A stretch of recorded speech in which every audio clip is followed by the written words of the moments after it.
welcome to the fourth hearing of Portfolio Committee Number 1, Premier and Finance, for the inquiry into budget estimates 2025-2026. Firstly, I acknowledge the Gadigal people of the Eora Nation, the traditional custodians of the lands on which we are meeting today. I pay my respects to elders past and present and celebrate the diversity of Aboriginal peoples and their ongoing cultures and connections to the lands and waters of New South Wales. I also acknowledge and pay my respects to any Aboriginal and Torres Strait Islander people joining us today. My name is Jeremy Buckingham and I am Chair of the Committee. I welcome the President of the Legislative Council, the Honourable Ben Franklin, and accompanying officials to this hearing today. The Committee will examine the proposed expenditure for the portfolio of the Legislature. I ask everyone in the room to please turn their mobile phones to silent. Parliamentary privilege applies to witnesses in relation to the evidence they give today. However, it does not apply to what witnesses say outside of the hearing. I urge witnesses to be careful about making comments to the media or to others after completing their evidence. In addition, the Legislative Council has adopted rules to provide procedural fairness for inquiry participants. I encourage committee members and witnesses to be mindful of these procedures. Again, to the witnesses, welcome and thank you for making the time to give evidence.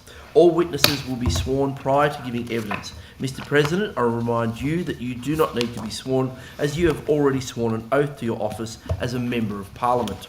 For all other witnesses, could you please state your name and position title and swear either an oath or affirmation? And I'll begin with the witness on my left, Ms. Palmer. CFO. And I swear the evidence now and about to be given by me shall be the truth, the whole truth and nothing but the truth, so help me God. Ms. Palmer, could you state your name as Margaret Palmer, CFO. Thank you very much. Mr. Webb. Mark Webb, Chief Executive of the Department of Parliamentary Services. I solemnly, sincerely and truly declare and affirm that the evidence now about to be given by me shall be the truth, the whole truth and nothing but the truth. Thank you, Mr. Webb. Mr. Reynolds. Stephen Reynolds, the Clerk of the Parliament and Clerk of the Legislative Council. I solemnly, sincerely and truly declare and affirm that evidence now about to be given by me shall be the truth, the whole truth, and nothing but the truth. Thank you very much. Today's hearing will be conducted from 9:15am to 1pm with a 15-minute break at 11am. During these sessions, there will be questions from the crossbench, opposition and government members in that order. So crossbencher first. I don't have any questions, so we're going to go to the opposition first. Thank you, and thank you Mr. all. Rath. Thanks, Chair, and thank you for attending today. I wanted to start with cafe quorum, which I know a lot of colleagues have raised with me, as I'm sure they have with the government as well. Maybe if you could give an explanation of why the decision was made to reduce the hours of operation, I think during July, Mondays and Fridays. Why was that decision made and who made that decision? Sure. Well, I'll start and then I'll throw to Mr. Webb. I'll answer the second part of the question first, which is who made the decision. That was the PEG, the Parliamentary Executive Group, which consists, as you know, I'm sure, Mr. Rath, of myself, the Speaker, the two clerks of the Parliament and of the Legislative Council and the Legislative Assembly, and the CEO of DPS. I'll just give you a little bit of context. So obviously July is a much quieter time in this building than most of the other months.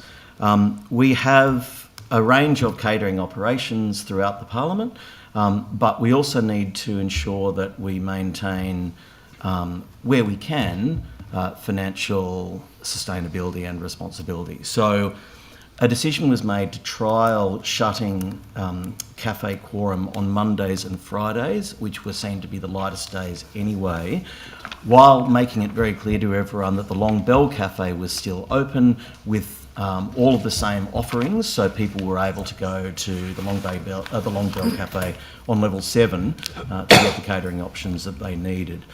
The short answer, though, it was a matter of financial, looking at how we can be more financially rigorous and how we can actually save a few dollars, noting that the expenses on catering are significant, particularly when we have the Cafe Quorum, for example, open until half an hour after the last sitting of the close of the sitting of the last house that's open.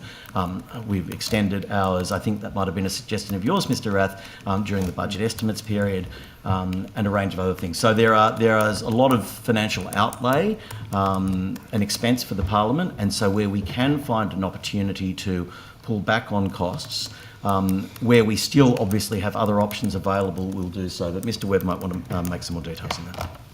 Yes, so we looked at a range of issues in determining what the strategy would be for July. Obviously, there are no sittings through that winter recess, and much lighter committee activity through that period of time as well. Also, a lot of staff take leave during that period, so we looked at leave patterns as well. I'd like to give a shout out and a congratulations to Matthew Dobson, Lee Quees and the team, because they really did go through data in real detail to determine how we could look at providing the service that's needed through July, but trying to do it in the most cost-effective way possible, because we are conscious we're spending taxpayers' money. And this kind of initiative, as the President said, does give us the opportunity to think about extending services during, say, sitting periods. So one of the suggestions that had been made recently was that we used to stop the kitchen in Cafe Quorum at 8:30 p.m. on a sitting night. It was suggested to us that it would be more convenient for members if those hours could be extended, and so keeping the kitchen open till 10:30 p.m. Obviously that comes at a cost. And I don't think, especially long-term members of the committee who've heard me talk about catering before, will not be surprised to hear that we do not make as many sales in that 8:30 to 10:30 period as the costs that we incur. But by pulling back on costs in other areas like this, while maintaining service, gives us more capacity to make changes, say, in sitting periods and meet those demands going through. Obviously, in the first week that we did it, there was a little bit of confusion. We communicated, put signs up, but some people had missed that and would go down to Cafe Quorum and realise that it was closed and have to go up to level 7. I think once we got through that first week, people got into a different rhythm. We've got some really great feedback about the Long Bell Cafe. I think more people in the community, the parliamentary community, have realised that the Long Bell is there and that it is a really great option, so that's been good as well. And generally speaking, it was a successful trial, and so we will now look at the results of that trial. We're calculating, what savings we made, how the operation, what feedback we got, how the operations worked, and then we'll think about what we would do, say, over the summer recess. So the 3 periods in the year where we have that low activity are the summer recess, the winter recess, and the Easter recess, if you want to call it that period of time. They're the 3 times that we are thinking about this, not in the day-to-day operation of the Parliament at other times. Thank you for that. How much pressure is the DPS budget under at the moment, given this decision? Is it something that we should be asking the executive government for more funding for the Parliament? Is that something that you've considered? Okay. Please, Mr. Webb. Yeah, so this is an excellent question. So the catering side of the business is unique amongst the rest of the budget in that there are 2 pressures on it, and one is that every year Treasury escalates their expectations about how much revenue we will take in. So it's not just about the cost; they also escalate their assumptions about how much revenue we would have, and so that puts pressure on the catering budget in particular every year.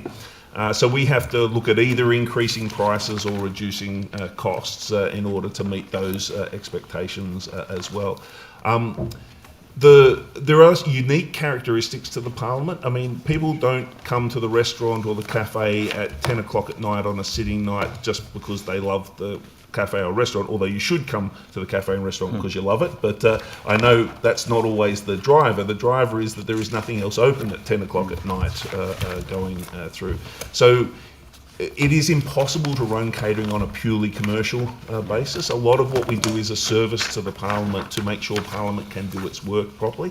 Of course, if I run a corporate event, we've charged commercial rates for a corporate coming in to run an event or things along those lines, but we discount those rates significantly for community events that are sponsored by members. There's a lot of stuff that we do that is not commercial in its basis. And so even though we have a goal of trying to get to break even, there are significant cost pressures and reasonable ones as well. We have put bids in the past to try to offset some of those pressures and to reflect those areas. Those bids have not been generally successful going through, but it is something that we always, every year we look at whether we put something through to Treasury to try and make sure that the costs of running the service that we provide are reflected in the monies that we get from Treasury. I should make just one final comment on that is while everything that Mr Webb says is obviously true, this year in terms of your final comment about requesting more money, we actually were quite pleased with the success of our budget bids this year with Treasury, and we got a significant amount of support for a range of things that were critical and that needed to be done within the Parliament, but we were very happy with that. Can I just please confirm that in relation to the closure of Cafe Quorum on Mondays, Fridays, that this is likely to be the only reduction in services during, I guess, lower periods that you'll look at in this term of Parliament?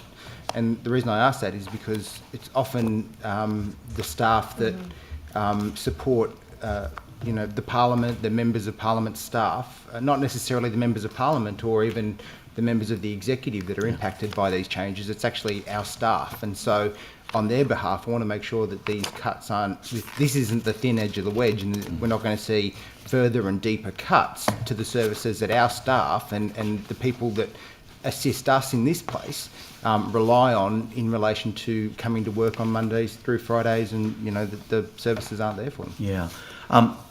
I think that's a very good question, and I'd just make 3 points, I guess, in response. The first is we're very conscious of that, and you're 100% right to raise the importance of the staff in this place, particularly the staff of Legislative Council members who don't have any other offices other than in this building. So we are very conscious of that.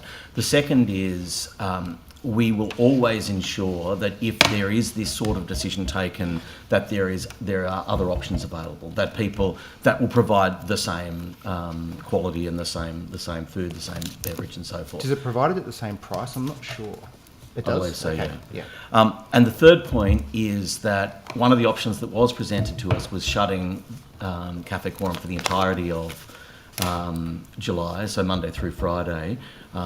We made a decision, particularly the Speaker and I were very conscious of that was a bridge too far. So while I can't give you a 100% definitive answer, because obviously things change, we're trialling things as we go, the point is very well made and we are very conscious of it, and we are conscious as well of the fact, as Mr Webb says, that this is not, while we need to be conscious of costs, while it needs to be as sustainable as possible, we are also fundamentally providing a service to members, to staff, to all members of the parliamentary community, but particularly to those people who are here as a workplace and they have nowhere else to go. On DPS budgets, I know at the last estimates there was an update given about moving towards a model of having committees potentially where appropriations put forward to the executive government could be examined by a parliamentary committee, and I know some work was done in terms of looking at what models exist with federally in Canberra and other jurisdictions. Could you provide an update on where that's at? Yeah. I'll go first, and then perhaps Mr Webb. I don't think you joined us in Canberra when we visited. The short answer is, of course, we will do whatever the Parliament determines, and if the Parliament determines to establish a committee, of course, that will be fine. We have some concerns about the establishment of a committee, a specific committee, and how it would work, because one committee in and of itself is probably going to be challenging, because of course you're looking at like a joint committee, you mean? Say again? A joint committee with the LA and LC. Indeed, but having, for example, LA members being able to question and consider the funding of the Department of the Legislative Council, I find challenging on a personal level, and I think also in terms of the principle of comedy, but equally having LC members do the same with the Department of the LA. Clearly, so the way that it probably would need to happen would need to be the establishment of 3 committees, I suspect. A LC committee to look at the funding of the Department of the LC, which could be done by the Public Accounts Committee or potentially this committee. The LA would need to do their own thing, and potentially a joint committee for the Department of DPS. When we were in Canberra, what we actually found is that the discussion of the budget became less and less the focus of the committee, and in fact it ended up being only 5 or 10% of their focus, and they were talking about a whole range of other things in the precinct like security and so on, which are important issues. Which happens in our estimates Well, that's as well, exactly right. and will today. Twice a year. And of course, as you know, we all have an open door policy to talk about any issue at any point. So my point would be we will always do whatever is required and asked of us, and which is the Parliament has determined, but we do have some concerns in that space. Mr. Webb? Yeah, I would just, one of the things that really struck me in Canberra is that they had struggled with the concept of a joint service, whether it be a DPS or the other. Even what the makeup of such a committee would be, who would chair the committee, what would the numbers be, what if there was a difference of opinion between the two houses, and how would that be resolved even in a joint committee state. That was an interesting area that I've not found a model that's really grappled with some of that as well. Like the President, my takeout from it was that if we were going to do it, we would have to think very carefully about how such a thing was created, and that there is not immediately a model that I can point to where somebody has done it successfully. So that is something that we would have to look at. And I suppose because we're quite different to the other integrity agencies, right? Because they are sort of standalone organisations, whether it's the Ombudsman or the Electoral Commissioner or whatever. This has a lot more moving parts in it, and of course a lot more vested interests. I think the difficult concept is that we have LC estimates, and we can examine, I assume, the DPS and the LC. Legislative Council. Correct. But the gap that exists at Yes. the moment is the Legislative Assembly, because they don't have the same structures when it comes to estimates. It's not like the clerk of the Legislative Assembly appears before this committee here, and the clerk would probably say nor could they because of comedy, but that's probably the gap that exists at the moment, isn't it? Well, you're quite right. And I mean, so much so that we're in fact precluded from discussing specific Legislative Assembly matters and can't do so. So, yes, you're quite right. It's okay, the government could just refer it to privileges over there like they do for everything else, but they want an answer that they want. The lifts seem... The lifts! Getting better. Thank you. I'll acknowledge they're getting better. I mean, they're still a bit slow on sitting days, but that's just, I assume, because of greater numbers of people actually in the building. But they do seem to be better from where they were a year ago. So I had said, you might remember at the last budget estimates, that I was hoping that we would never have to speak of the lifts again. But nonetheless, I'm glad that you brought them up. This is to tie the knot. To wrap it up. To wrap it all up in a nice bow, and then we probably won't have to ever revisit it again. So we do have some news. We have actually literally just finished the final lift. Yeah. And I'll pass to Mr. Webb to discuss the exciting information and where we're up to. Although there are still a couple of little teething issues. No, knock me down with a feather. But only little ones. So you might recall that we've been working on the 5th and final lift, and this is lift number 1, which is the master lift, so the one that has the controller system for all the rest of the lifts. Some of the issues we talked about at the last estimates hearing was that having some new lifts and some old lifts at the same time had caused a few glitches as the two systems tried to talk to each other. I'm pleased to say that as of last Friday, we finished work on the final lift. We did a commissioning process over the weekend, and we're now in a period of hypercare, if you like, where we're looking at all 5 lifts are now working. We are monitoring them closely to make sure that they are working properly. There were a couple of teething issues on Monday, just the new lift didn't quite integrate as smoothly as we would hope, but then by lunchtime Monday it was working very, very smoothly as well. So I'm pleased to say that, as you say, Mr. Rath, on sitting day the building occupancy is the issue, but for the last couple of years we've only had 4 lifts available at any given time. We're now back to having all 5 operating, so I'm hoping that you And will... both service lifts Yeah, as well. that's They right. seem- The good services, yes, you're exactly right, and they've been extended as well. So for the next sittings, for the September sittings, we're back to full capacity again. And as you say, the lifts are working smoother, faster. You'll notice that they don't shudder to a halt when you come into a lift landing and the rest. So the reliability is significantly improved. We'll ensure we monitor it carefully through that first peak period. But it's good news. The project is essentially in that post-project teething care area, but we are pretty much there. You'd be aware that we had a lift technician on site for, I think, the last 6 or 12 months during sitting weeks to deal with any issues that were caused by the upgrades. We will have that technician here for the first sitting week back to ensure, on the off chance there's some unexpected and unintended consequence, that we have someone here ready to go. But we're very hopeful that won't be needed. Thank you.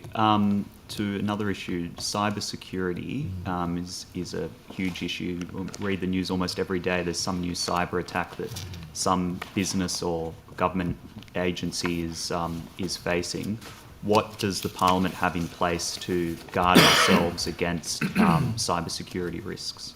So we are very conscious of this, and I have to say that we were successful in the budget this year to continue to focus on this area and upgrade. I mean, I think as the world gets more unsettled, it is quite clear that we will be derelict in our duty if we don't focus on this hard. And so we're very conscious of it.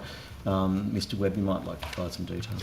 Yeah, absolutely. So this has been a growing area in my time here. So I've been with the Parliament for about 9 years. 9 years ago, we didn't have a dedicated cyber capacity. It was just something that the IT team sort of kept an eye on, but it wasn't a dedicated capacity. Surgeon and the team now are a dedicated team looking at cybersecurity issues. As the President said, we were successful in obtaining some ongoing funding to make sure that service is embedded in the way that the organisation works. That team's been doing a systemic review of all of our systems and processes and the tools that we have to both monitor our systems, to be alerted to potential issues that have come forward, and we've been making a series of behind-the-scenes upgrades. I think the committee, especially longer-term members of the committee, will know that I don't like to talk about specific security things in a public forum, because I don't like to give people ideas about what they would look at. But I would say that our cybersecurity stance at the moment is stronger than it's ever been, and is only going to improve from here. We now have cybersecurity as a core set of requirements for any procurement of technology that we do as well. So one of our upcoming projects is the replacement of the SAP or ERP system. Cybersecurity requirements were a core part of the requirements for that upgrade.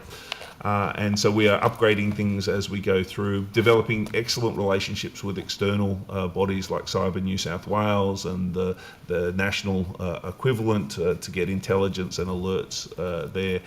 It is an area of real focus for us, and we do have we did a tabletop exercise yesterday on cybersecurity, and just reminded me what excellent people we have on the team and what excellent work is going on at the moment. So, Thank you. Thank you, Mr. Webb. The government. Yeah, all right, I might start. Mr. Murphy. Thank you, Chair. Linda Silmalis published in the Sunday Telegraph about 2 weeks ago a photograph of the notes of a country mayor that were taken in an elevator at Parliament. The article said that the photograph was covertly taken, and the photograph revealed what he was holding, and that he was holding a Is this concerning to you as a presiding officer and senior officers of Parliament? Well, I'd make a couple of comments about this. The first is that we are in a very unique environment here. We have in this place, particularly members of the Legislative Council, but of course members of the Legislative Assembly when Parliament's sitting as well, a range of people across a variety of political perspectives across the spectrum, who are shoehorned into one relatively small building. And that means that there can be, from time to time, challenges and tensions.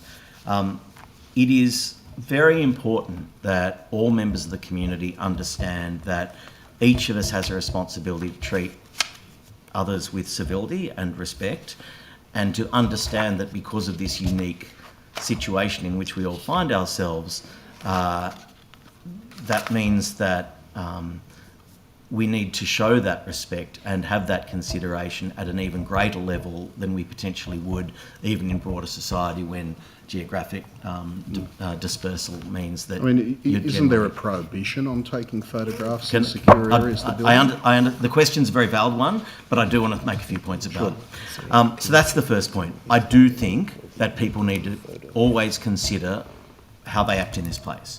That's the first point. The second point is, it has been raised, and both the Speaker and I are concerned about this issue. As such, we have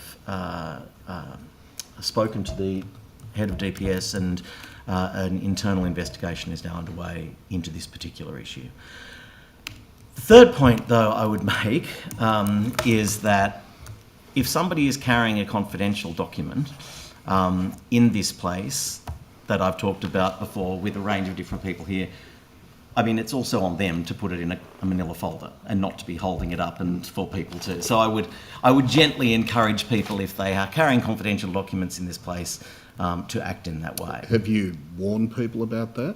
Is anything going to be circulated to let... Well, I staff think know that it's a matter of common sense that if you have a particularly confidential document in a building which by its nature is political, where people are on different sides of politics, and the entire modus operandi, or at least raison d'etre, I should say, of the opposition is to try to become the government, for example, I think that some sort of discretion should be shown. But perhaps in terms of, before we get into the specifics, if Mr Webb might like to talk about this particular issue first.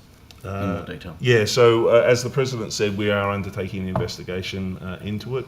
I think that one of the things we do in induction for staff and members' staff is talk about the fact that we do work in this kind of environment. And so, for instance, for the induction for parliamentary staff, one of the things we talk about is that you can't assume, if you're standing in the line for cafe quorum, that you are in a private space talking. So to your point about, do we warn people about those kind of environments? But this sort of conduct would be inconsistent, wouldn't it, with the code of conduct for members' staff? Yes, that's right. So the basis of the investigation that we're looking to is based around the code of conduct. You're absolutely right. So not any other prohibition. There is not a specific rule around photography outside. There are rules in the chamber and in committees, of course, but outside of that, there's no specific rules around photography in other parts of the building. But this is more. I mean, of a code of I've been conduct. told that you can't take photographs in secure areas of the building without some form of permission. Isn't that right? I mean, it has it on documents that the Parliament publishes. Yes, you're probably referring to, there is a prohibition on filming in the precinct, so that's... There's also the press gallery guidelines which set out where the press gallery filming and film. photography. It has it in the function guidelines. It has it in a number of other documents that the Parliament produces. Yeah, no, that's right. And the functions, the focus on the function guidelines are around people filming other people's functions. For instance, you're not allowed to go into somebody else's function and film their function. So there are those specific areas. But the investigation we're doing is around the code of conduct. So when this investigation's complete, are you going to report the outcome of that to members? Not the details of, not the information that should be held confidentially, but the final result will be communicated to any relevant members, and then one of the recommendations, I don't want to, because I haven't received the report yet, so I don't want to get ahead of myself, but I suspect one of the things I'll be recommending to the presiding officers is the kind of communication that you alluded to before, that generally talks about expectations of behaviour that would go out to everybody. And that's, I guess, the fundamental point here, right? This is a cultural issue. And people have to treat each other with respect in this place. And that's the most important thing, because the moment that those sorts of conventions and norms start breaking down, it becomes a very slippery slope.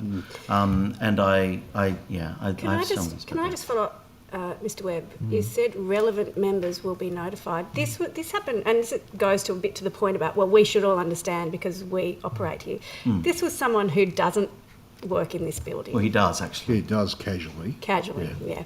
So in terms of relevant members, who's going to be advised? So it depends on... Sorry, I'm picking my words very carefully because I don't want to undermine the confidentiality of an investigation process. So forgive me as I pick my words very, very carefully. If there is a code of conduct issue associated with a particular person working in the building, then we communicate with that person's employer. So if that is, for instance, if it was a member of staff of the Legislative Council, we would communicate with Stephen. If it's a member of DPS, the results would be communicated to me. If it is a member's staff or a presiding officer's staff member, all of that would be communicated to the member that employs the person that is subject to Don't you think all investigation. members should understand, at least in general terms, what the Yes. outcome of this investigation is? So again, I don't want to presuppose the outcome of the investigation, but assuming that we're able to be more specific in what we've been able to find in the investigation, it's likely that I would recommend that there be specific communication to the people that are the employers of anyone involved, and that there be general communication out to the membership more broadly about the issue more broadly is likely where I would... Now, leaving aside the code of conduct, have you considered whether this act was unlawful? Yes, so one of the terms of reference of the investigation was to look at the legality, whether there were any legal issues associated with it. So looking at things like the Workplace Surveillance Act and relevant privacy legislation as well, that was put into the terms of reference of the investigation. And have you also considered any potential breaches of parliamentary privilege that could have taken place? I don't think I have. I've not come across any parliamentary privilege issues here, but that's something that I can... You're talking about a staff member that potentially has work product for their member. So, yes, I okay, presume I see what you're saying. privilege could be... You're talking about the person in question's casual employment relationship with a member and whether or not there's an issue associated with that. Yeah, and more broadly, whether if this is going to happen again, it raises all of those issues. Yes, it would. That's exactly right. In this particular instance, the complaint that was made was not raised in the context of the person's employment as member staff. It was raised in the context of their position as a elected local government representative. So we hadn't been considering privilege issues in that. But that's something, it's a reasonable point. It's something that I will go back to the people investigating and just make sure that there isn't an angle there that I'm missing, and might have to talk with the It clerk. wasn't part of a parliamentary proceeding, was it? Not anything that I've seen, but it's not a specific question that I've asked, so I'm happy to. You're able to reveal at this stage whether the suspected perpetrator of this was employed by a member of Parliament? At this point, I haven't seen the report, so I can't confirm or deny anything at this point. And I understand that the victim has contacted you, Mr. Webb, asking you to urgently identify the perpetrator so that they can commence legal proceedings in tort for a serious invasion of privacy and to stop any further dissemination of this information. Are you taking it seriously, and are you assisting them in that effort to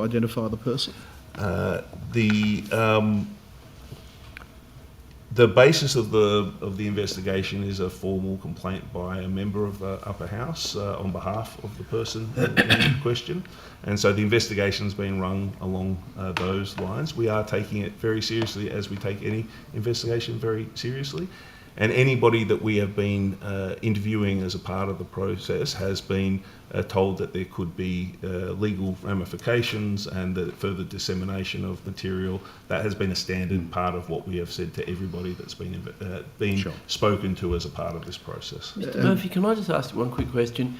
Have you considered in that investigation if there's been a potential breach of the Surveillance Devices Act?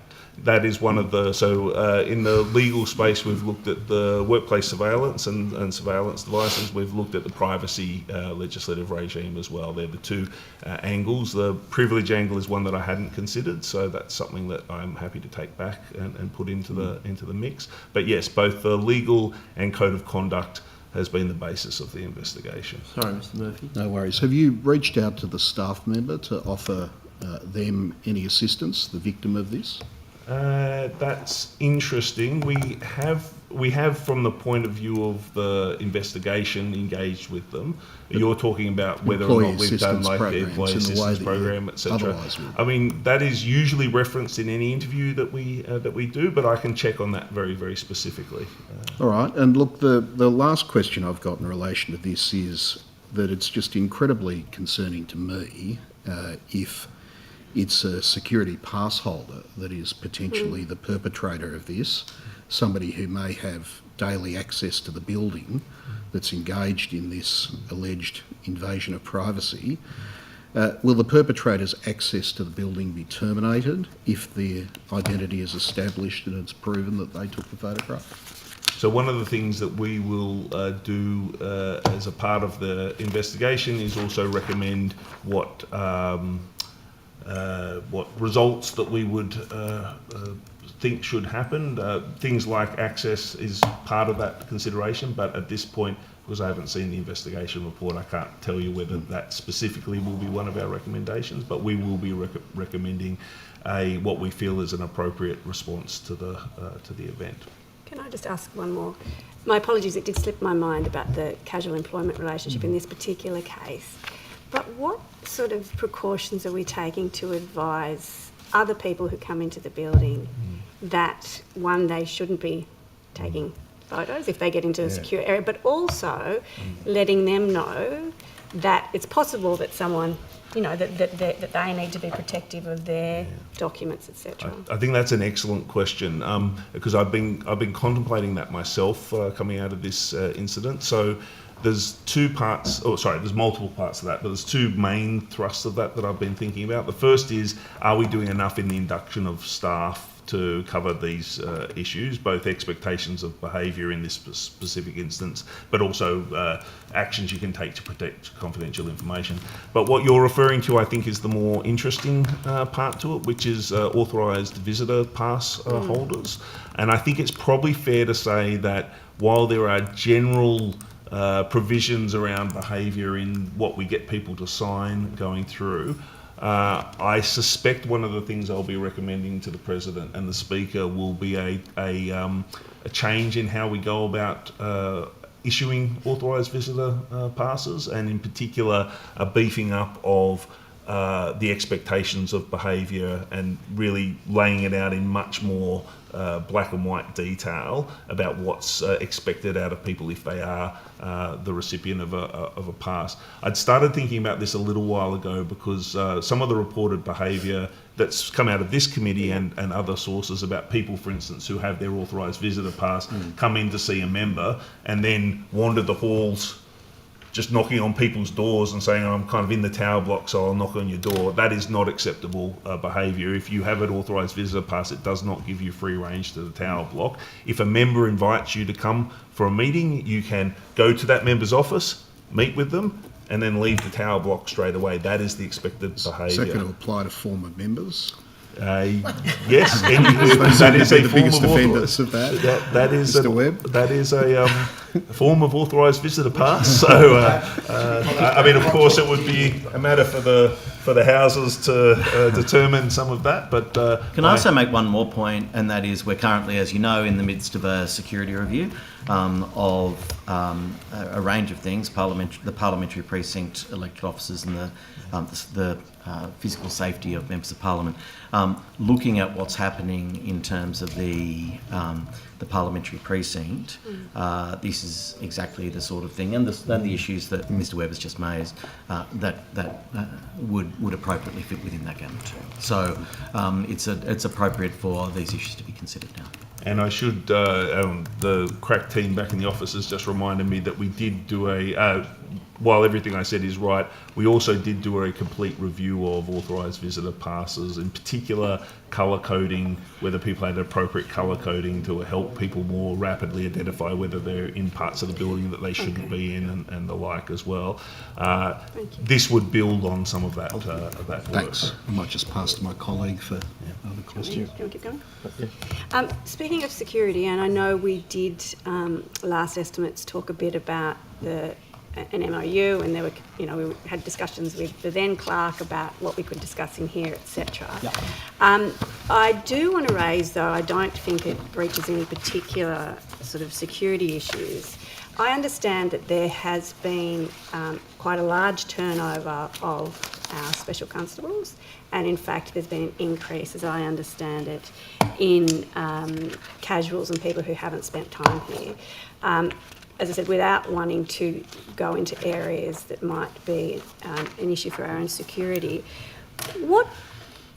do you have any concerns, or have you done anything about it? It is really important that we do have people who are familiar with this building, and that there is that sort of corporate knowledge maintained. And all of the special constables, whether permanent or otherwise, are very good, but if we keep churning through them, that is a concern for us. You're quite right to say that in any of these security questions, there's always the appropriate parameters whereby we can't go into too much detail. But before I throw to Ms. Webb, I'll just make a couple of points. The first is, I just want to reinforce what you just said, which is that they do an excellent job. And they do. And for this unique environment of which we've spoken, for everyone to feel safe, both members of Parliament, members of the parliamentary community and visitors, is of utmost importance, and I think they do that very, very effectively.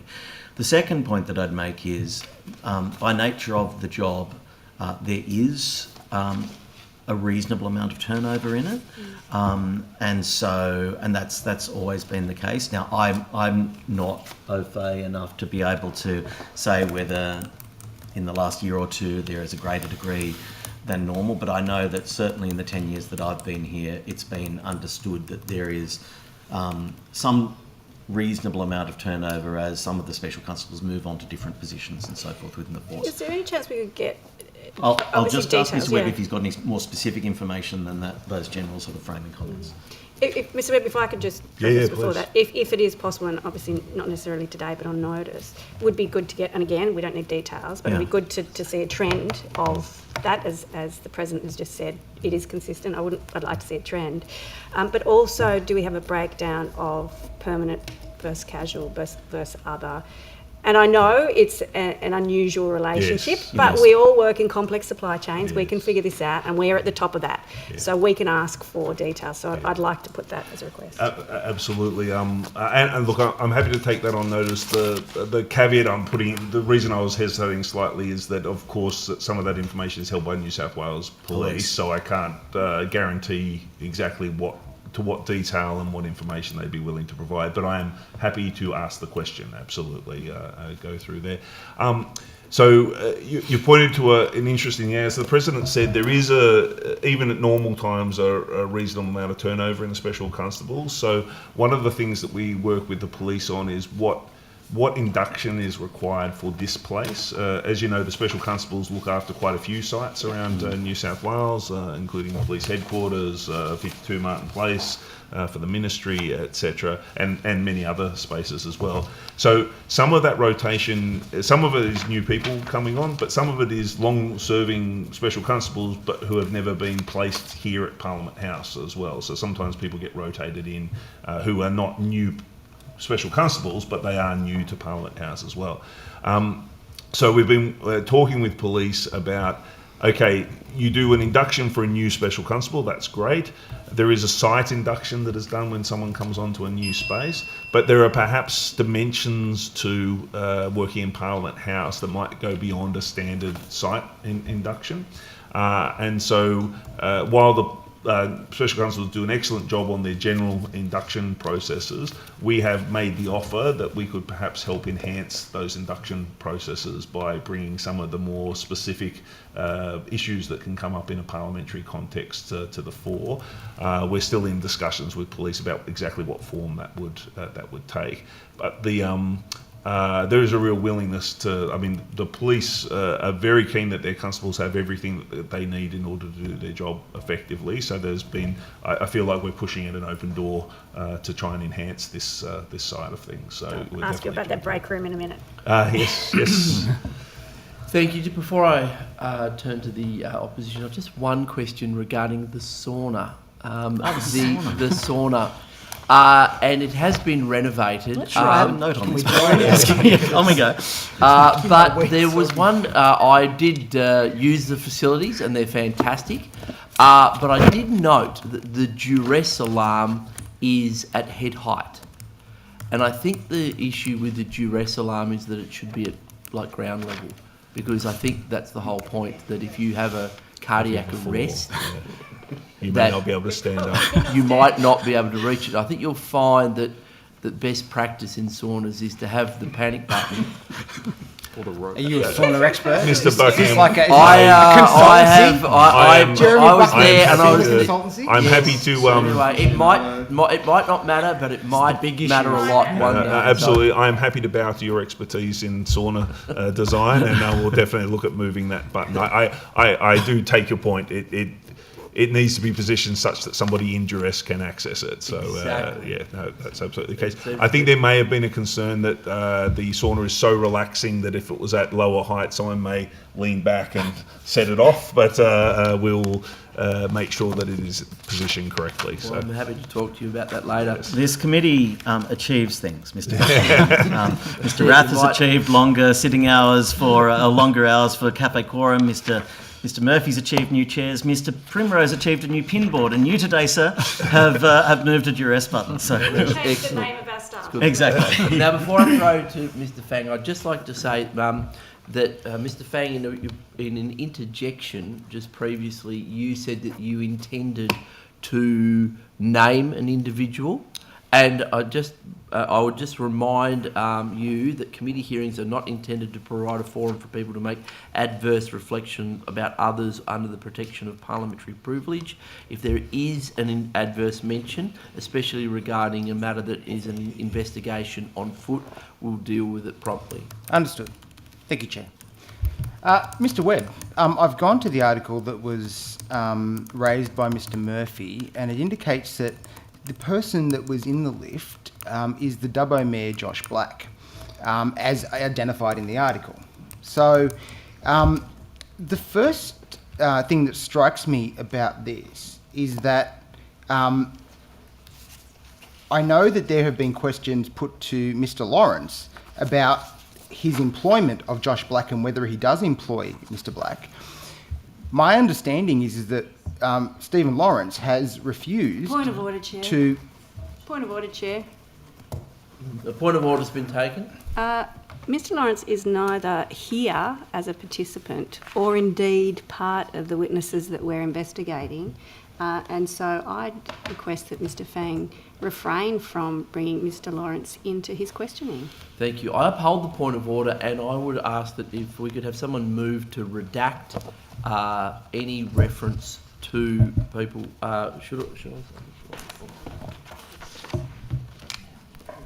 The person being alleged to have been involved in this, and ask that the media not report on it.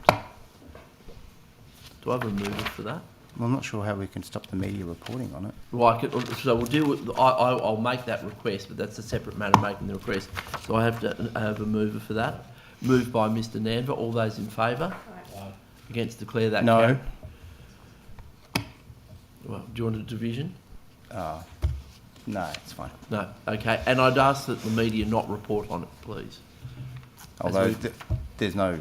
Anyway, we can discuss it.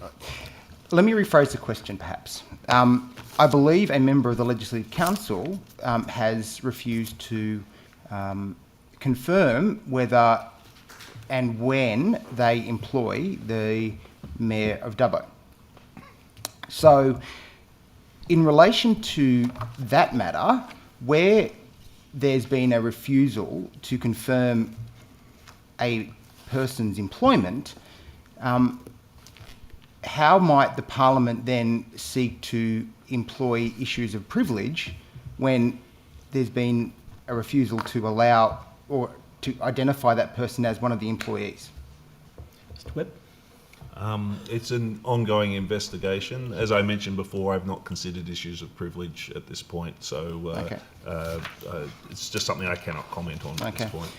What I can see from the article is that the person is in the goods lift, and one can assume that if they are attending in the capacity as the Mayor of Dubbo, then they would be part of a contingent.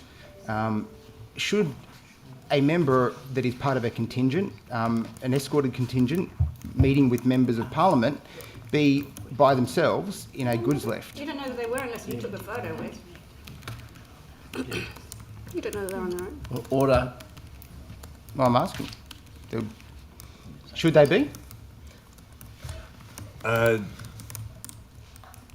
Again, I'm picking my words carefully because there is an ongoing investigation on this matter, and so I don't want to talk specifically about the issues associated with particular individuals.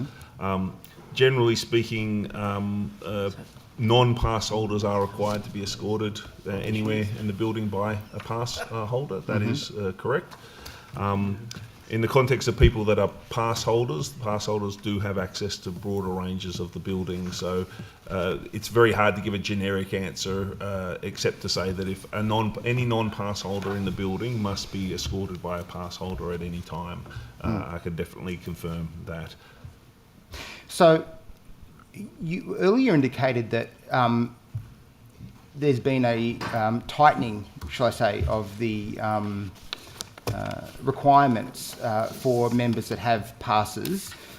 For example, if you have a pass that allows you access to the tower block, that you then don't use that access to seek to engage with or enter other parts of that tower block just because you have that pass. And that you said that was certainly something that you were looking at. That's correct.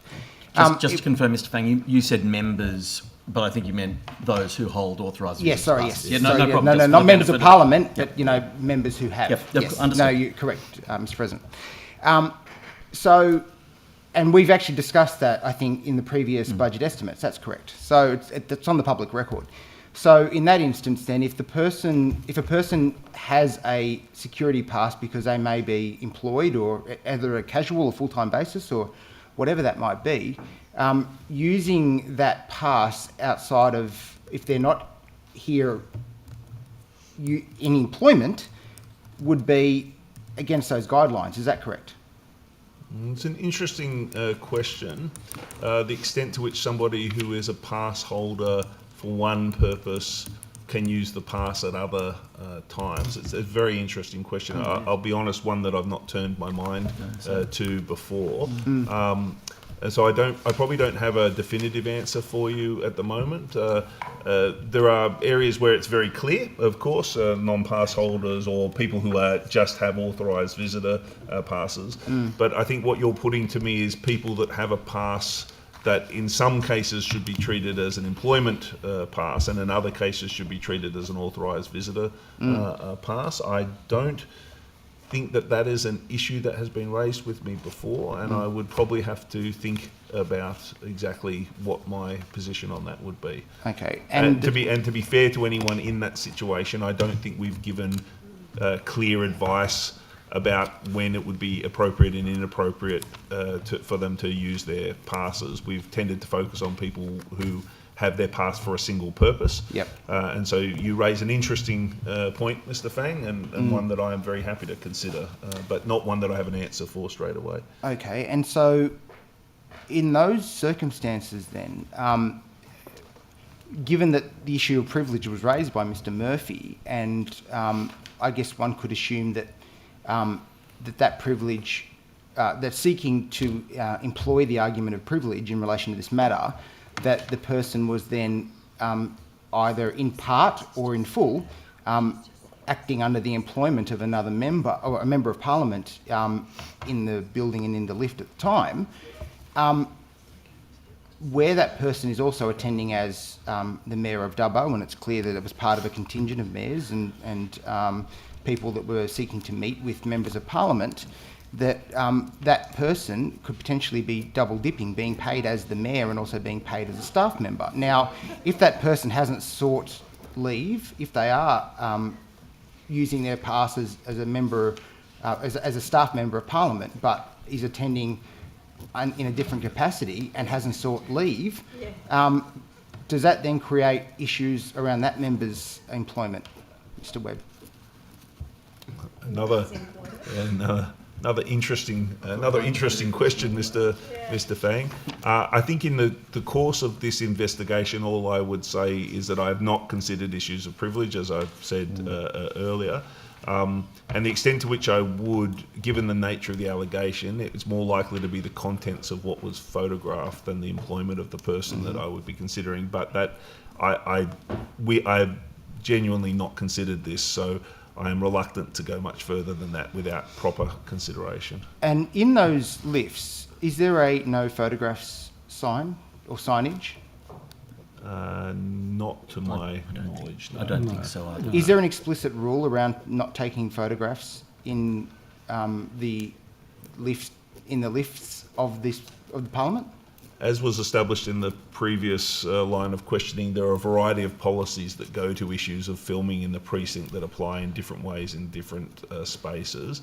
In terms of, is there an explicit rule somewhere that says no photography in the goods lift? I don't recall any specific provision there, but it, like a lot of things, it depends a lot on circumstances. And also, regardless of whether there's a no photography sign or a policy, there's also the code of conduct issues associated with it, that just because there isn't a specific provision about somebody doing something doesn't necessarily automatically say that they can do that thing. So code of conduct, otherwise we would have to have lists of extensive lists of behaviours that people couldn't do, and that's just not how not how any workplace works. But I guess in relation to this, then you would have to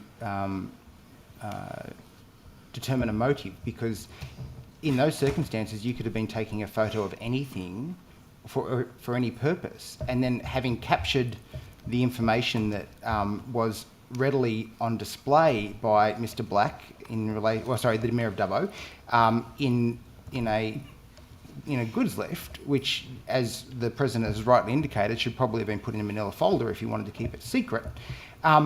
You'd have to determine some sort of motive before you could.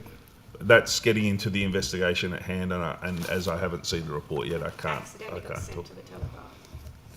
I mean, these things happen. Moving right along. Can I just make one final comment on this matter? Sure.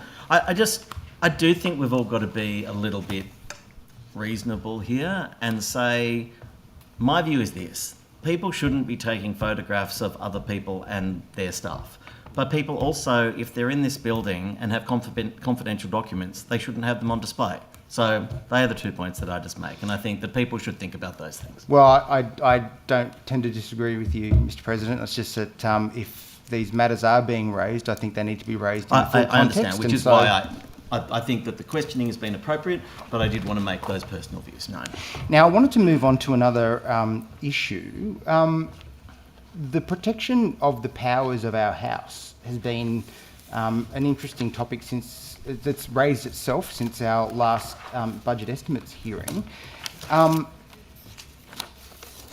In relation to the engagement of Brett Walker, Mr. President, how much did that legal advice cost us to confirm the powers of the House that we assumed and asserted that we had? So that is a good question, and one that I probably should have preempted actually being asked, and I didn't. So there you go, Mr. Fang. I literally thought it'd be the first question we would ask. Right. Anyway, we went somewhere else. I don't have it in front of me, so I'm going to now pass to my very capable colleague, the Clerk of the Parliament.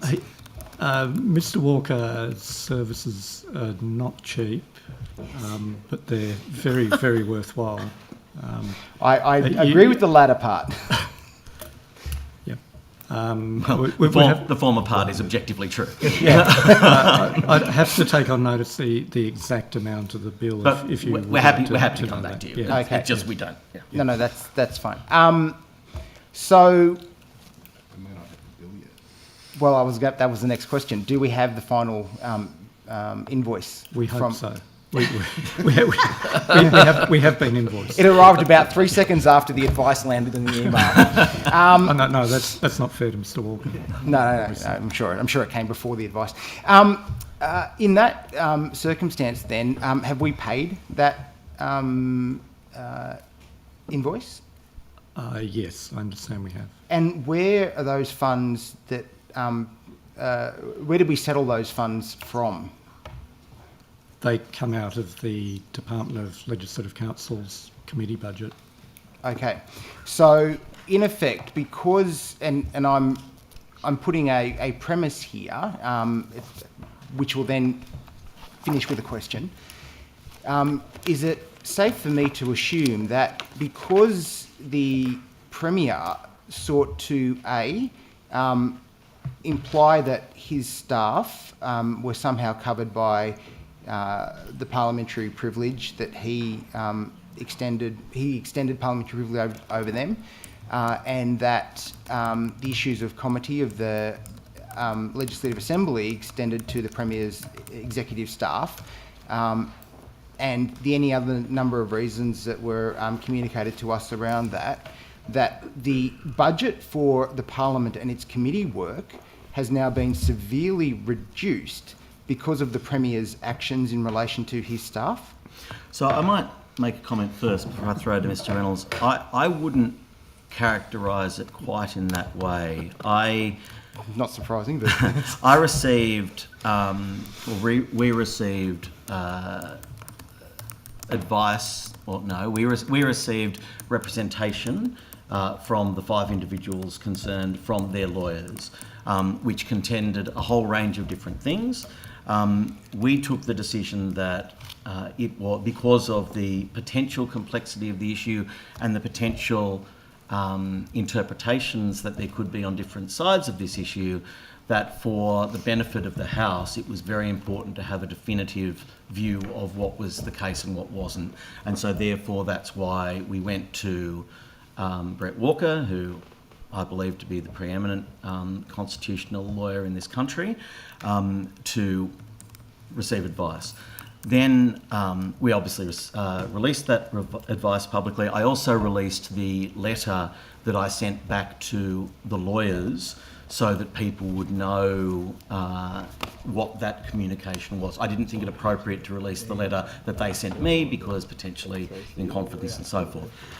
So that's just a slight, it wasn't because of any public statements, it was because of the legal arguments encapsulated within a letter from a legal firm representing those individuals, A, to deal with that issue specifically, but then B, to deal with this broader issue, which obviously did glean a lot of discussion, so that for the benefit of the whole Legislative Council, so it could know what the positions were broadly. Mr. Reynolds. In answer to your question though, Mr. Fang, from my recollection is we received 2 invoices, and one was received in one financial year and one just after that, so the bill was split across 2 financial years, and although it was a significant bill, it's not going to have a major impact on the committee budget for this year. But there's also ongoing value from having a written advice by someone of the stature of Mr. Walker, and like previous advices that we've got from him, it's been tabled in the House and it's now publicly available and will be referred to in future years whenever we have this possible confrontation between the executive and the Parliament. We have this advice now that is very definitive on this issue. I certainly am not quibbling with the need for the advice. I think getting the advice was appropriate, and I believe strengthens the powers of the House and provides the committees in particular fine legal standing for future matters. My concern is around the cost of it and whether any consideration has been given to seeking the Premier reimbursing the Legislative Council for the need to get that advice when it was actually a result of the Premier and his staff's actions that have resulted in an extraordinary cost to the Parliament. So again, I wouldn't characterise it in that way. No, knock me down with a feather. This is an issue that has never been taken to this degree since the Parliamentary Evidence Act. That says a lot, Mr. President. Of 1900, yeah. And so therefore, because there wasn't a significant block of knowledge and these sorts of issues being dealt with before, we figured that this was important. And I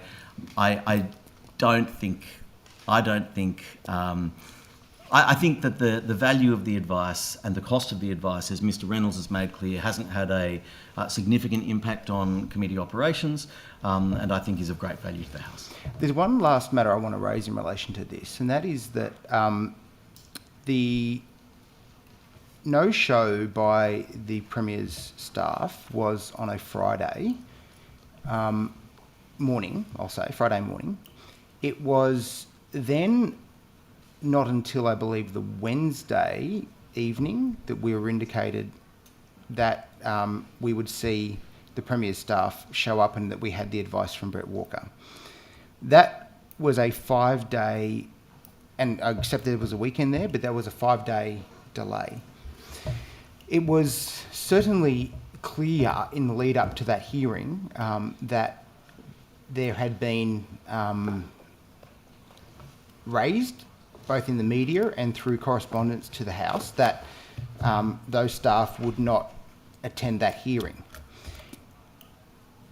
Why wasn't there preparatory work done in order to be able to assert the rights of the House immediately on those staff not attending?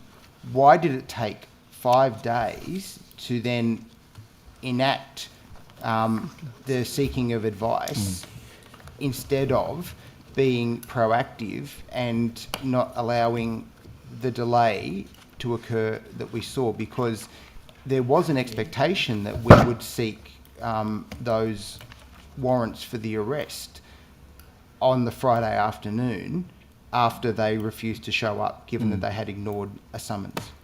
So again, I'll throw to Mr. Reynolds shortly, but I don't accept the contention of the of what you say. There was a non-attendance, I believe, on the 20th of June. Mr. Roberts wrote to me that day, on the 20th of June, and on that afternoon I instructed the clerk to seek legal advice on the matter.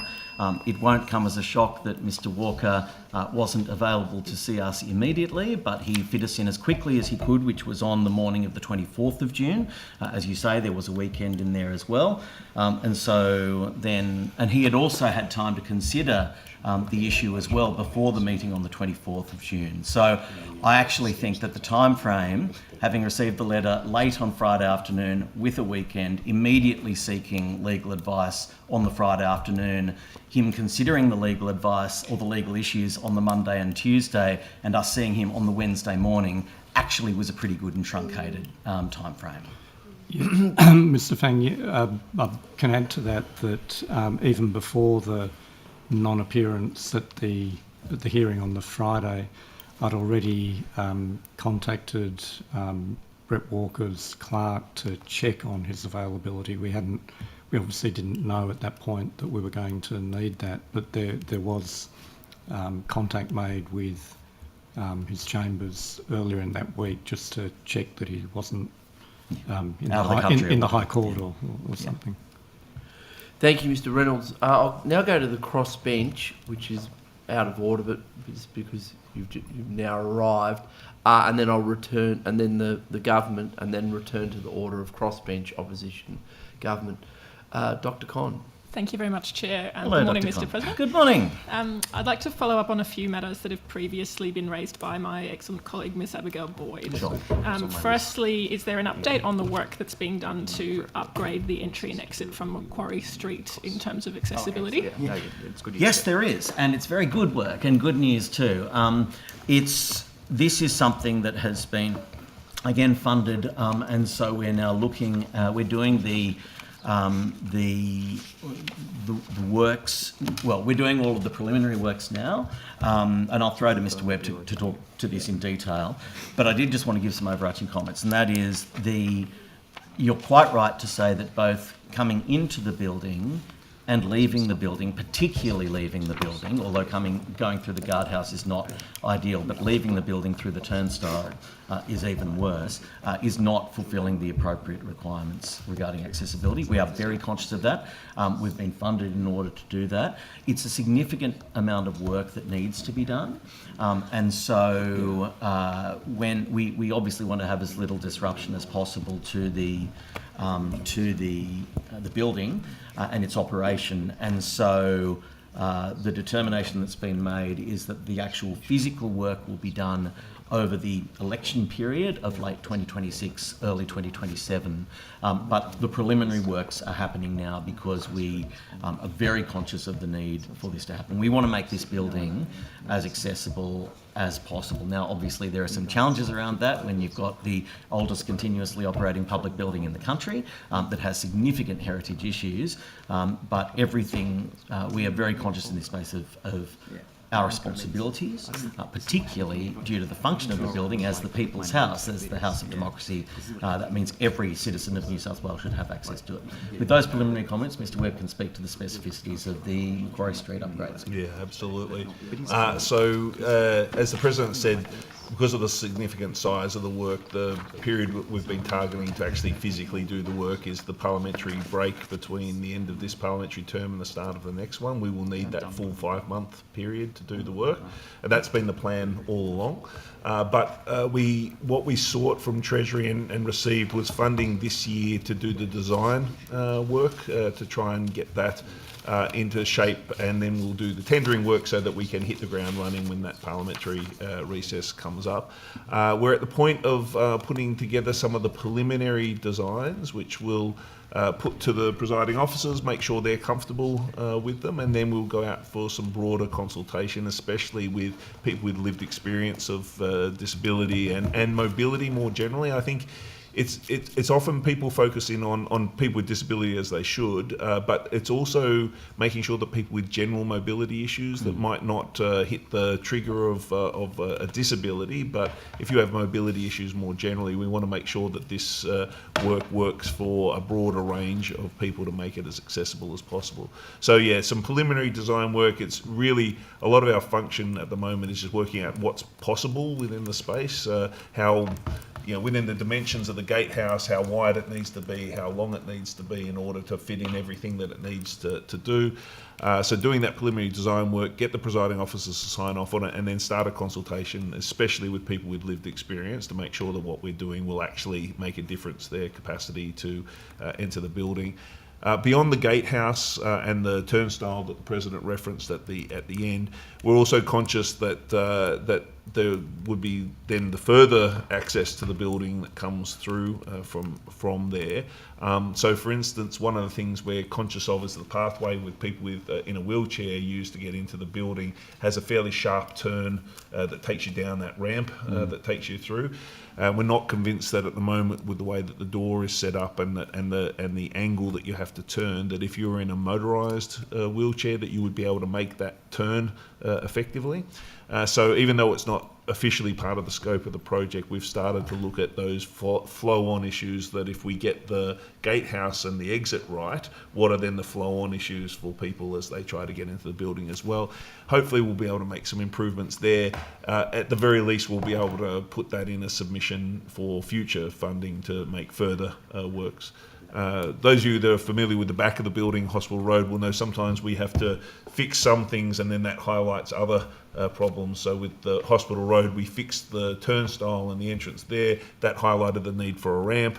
So we put a ramp in. That's highlighted the fact that the door that the ramp leads you to is not great. So we are, over this summer break, we'll be fixing that door and that entrance way. So we try to anticipate those things, but sometimes when we fix one thing, it just highlights a problem somewhere else that we need to then turn our minds to. So. Thank you. That was a very comprehensive answer. And could you just clarify in terms of the funding that has already been allocated for Treasury in terms of Macquarie Street? I think you said the design had been funded. Can you clarify exactly what it is? Yeah, so the design work was funded for this financial year, and then we got the money to actually make the changes in next financial year. For 26, 27. Yeah, that's right, for the parliamentary recess. But we were... I think one of the mistakes we've made in the past is if we've said, we can't do the work until 26, 27, we put all the money into 26, 27, which means we have to both design and then build the thing all in a hurry. So this time, with learning from our previous experience, we spread it out a little bit so we could do all the design work early to make sure that we could really implement properly in that window when it opens up. Can I give you one final, slightly irrelevant, but I think something that will be of great interest to the committee and the broader community piece of information? As we do the design of the exit, there'll likely be a new sort of similar but probably smaller gatehouse so that people can get through of the exit. One of the things that I've asked to happen and we are looking at, this isn't a guarantee, but we're looking at, is the potential for those with passes to be able to enter through that side as well. So there's been a few people saying that they're particularly, it's going all the way down and coming back and so on. But anyway, we're looking at that, but stay tuned. Thank you very much. Along a similar note, can you provide an update on the accessibility upgrades for the Level 9 garden?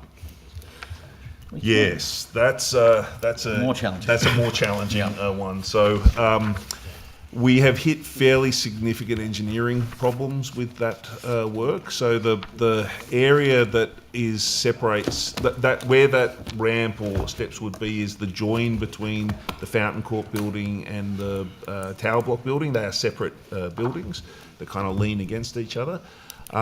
We hit some fairly significant engineering problems with that, to the point where the original solutions that we were considering we're not sure are feasible from an engineering point of view. The building just isn't designed to... the way the buildings work, we're not sure that what we're doing would... to give you a sense of that, there are tension cables that run across the top that hold the Fountain Court building together. In order to implement the solutions we're looking at, we would have to cut those tension cables, and it would run the risk of the building being fundamentally compromised from an engineering point of view. So I unfortunately, while we're making great progress on the Macquarie Street side of things... And the Hospital Road. And the Hospital Road, we're making some more upgrades to Hospital Road. That particular project has hit some fairly significant engineering problems, and to be honest, I'm not 100% sure what the solution to those problems is going to be.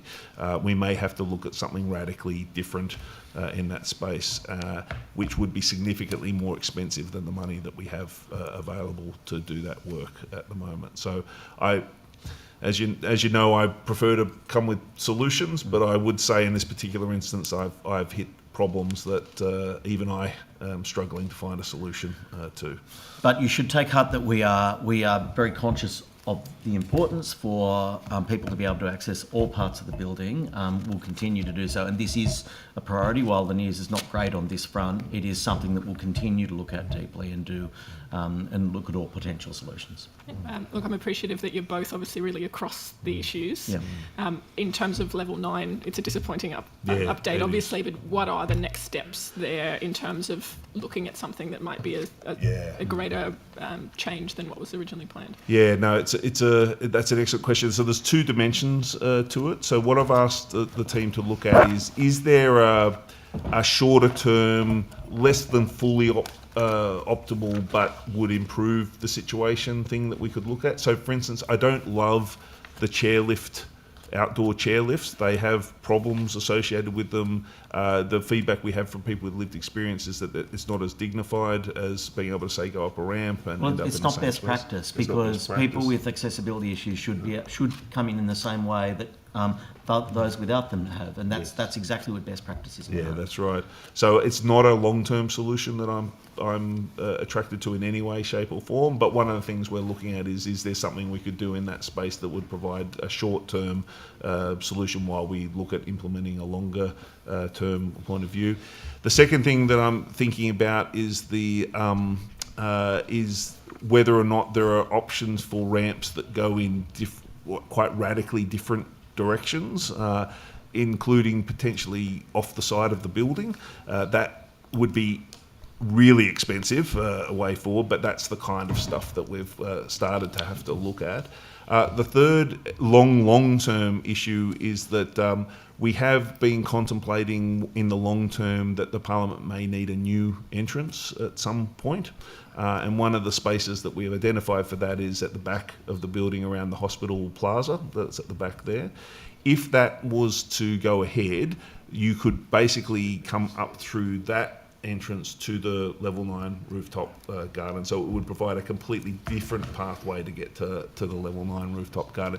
That is a long-term solution though, because it requires building an entire new building off the side of the existing building, and we don't have even preliminary funding for something like that as well. So trying to look at short, medium and long-term options.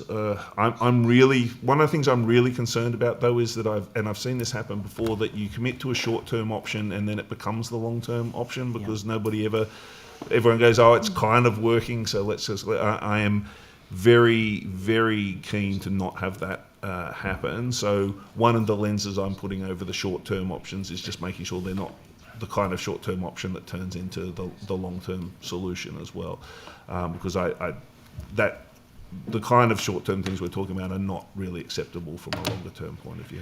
The Capital Works team has done an extraordinary job, though, recently. We've had a range of things, whether it's the ramp into the Speaker's Garden, the accessibility now into the gym with the ramp, the automatic door, the ambulant bathroom, raising the height of the tables in the LA chamber. There's been a lot done, and of course, it's not just about physical accessibility. There are a range of other accessibility issues as well. So we've got captioning on the broadcasting for both chambers now, which is great. We've got all the hearing loops have been recommissioned in the chambers and the committee rooms and the dining areas. So we're conscious, the lighting's been upgraded in a range of different places. We're conscious of the range of accessibility issues that there are, but to you, Dr. Conn, and in fact to anyone who's focused on these issues and listening, if there are other issues, we would love consistent feedback, not just now but into the future, because it is a critically important issue and a key priority for us. Thank you. And on that much broader level, I understand the Disability Inclusion Action Plan was dated 2022 to 24. Where are we up to with updating? Yeah, no, that's an excellent question. We're in the process of updating it at the moment. We've started to do some specific, we in fact signed off on some specific consultation with external groups that represent various lived experiences, which is going to kick off around now. And the intent is to get that Disability Inclusion Action Plan updated. My preference would be before the end of the year, unless something comes up that requires us to do more work. If something comes up that requires us to do more work, I'm likely to say let's do a version of it that acknowledges that more work, and so that we can keep everything else tracking along in the right kind of way. But to Rob Nielsen, who's currently enjoying 3 months leave to celebrate a significant birthday, and his team, who have really been focused on making this happen. They've been doing great work, and hopefully you'll see the new one relatively soon. Thank you very much. There was some excellent work that was done by the Committee Secretariat for the PC3 inquiry into children and young people with disability in New South Wales educational settings. Some of those things included Auslan interpretation for committee hearings and a provision of easy read documentation. Is there any consideration of incorporating those kinds of initiatives into standard practice moving forward? Standard practice in terms of committees? I might throw to Stephen to talk about this. I mean, I am obviously there are a range of things that would be ideal to do everywhere in Parliament. Clearly, though, there are cost implications, and we need to balance up what can be done that is of greatest value to the greatest number, while we focus on a range of other priorities. But on that matter, I might throw to Stephen. Thanks. The Procedure Committee, I think in the last Parliament, did an inquiry into the use of Auslan, which I think was prompted by your colleague. And there were certain recommendations there that have been implemented about using Auslan interpreters in particular situations, such as the opening of Parliament, particular inquiries like the one you're referring to. With using Auslan interpreters more generally, there's a cost implication, which is the limitation in expanding that. We've also recently had an experiment where we were trying to make our committee reports more accessible via the website.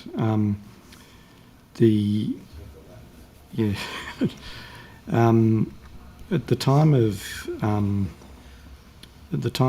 the inquiry that you're referring to, all committee reports were published on the Parliament's website in PDF format only. Unfortunately, due to a range of issues, particularly the age of our website, more accessible report formats such as HTML and Word are not routinely published. But the committee office undertook anyway to try and improve that accessibility, and they pioneered an innovation to manually create an HTML version of the disability report, which was published in December 2024. And this was our first committee report to be published in that format. And while it was great that the staff were able to do that, I understand that given the amount of time it takes to convert committee reports into that format at the moment, only a limited number of reports will be available into this format until a new website is built.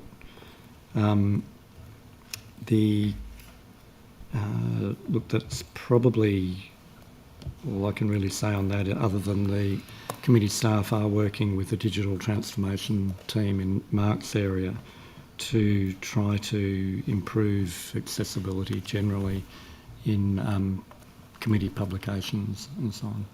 And there are probably two areas that we're focusing on. One is within the limitations of the existing website. Are there options to make things, as Stephen said, without the personal time investment, but are there options to make things a little bit more accessible in the current area? But we have kicked off a project to replace the website, and what we've done is we've built core accessibility requirements into the requirements of that project. So basically, the new website, both intranet and internet site that we're looking at, will have accessibility features that our current systems just can't replicate. That should mean that the committee secretariat has significantly more options for publishing things automatically in an accessible format. The only other point I'd make about the Auslan side of things is that there is a cost implication, absolutely, but there is also a resource. There are not that many Auslan interpreters in New South Wales, and if you were to use Auslan for every committee proceeding, every parliamentary proceeding, there just would not be enough people to be able to do that work. So that's an interesting extra limitation that we probably hadn't anticipated when we first started looking at some of this as well. We also last year had all of our staff in the department attended a couple of sessions in Auslan, training in Auslan, which was useful in terms of understanding some of the issues involved. As someone who attended, fairly hard to retain the knowledge afterwards, but it was very useful to hear some of the issues involved for Auslan interpreters. In my last minute, I was an enthusiastic participant in the consultation on additional women's toilets on level 11. Has funding been allocated for that work to be completed? So the short answer is no, funding hasn't been allocated. The longer answer is we have a minor capital works budget, stop me if I'm wrong, Mr Webb, but out of which this funding would come. Yes. So where we're up to in terms of this engagement, as you know, we did have a pop-up where people, on level 11, where people were engaged with. I have to say the level of feedback wasn't particularly high. Nonetheless, those who did give feedback were strong in their views, and they were quite split in their views. So, for example, there was one of the potential options was converting the little kitchenette area down on the, is it the southern side? It's the northern. The northern side, my north and south, anyway. On the northern side into new bathrooms. A lot of people were quite strongly of the view that shouldn't happen, vociferously so, and so that is now definitely off the table.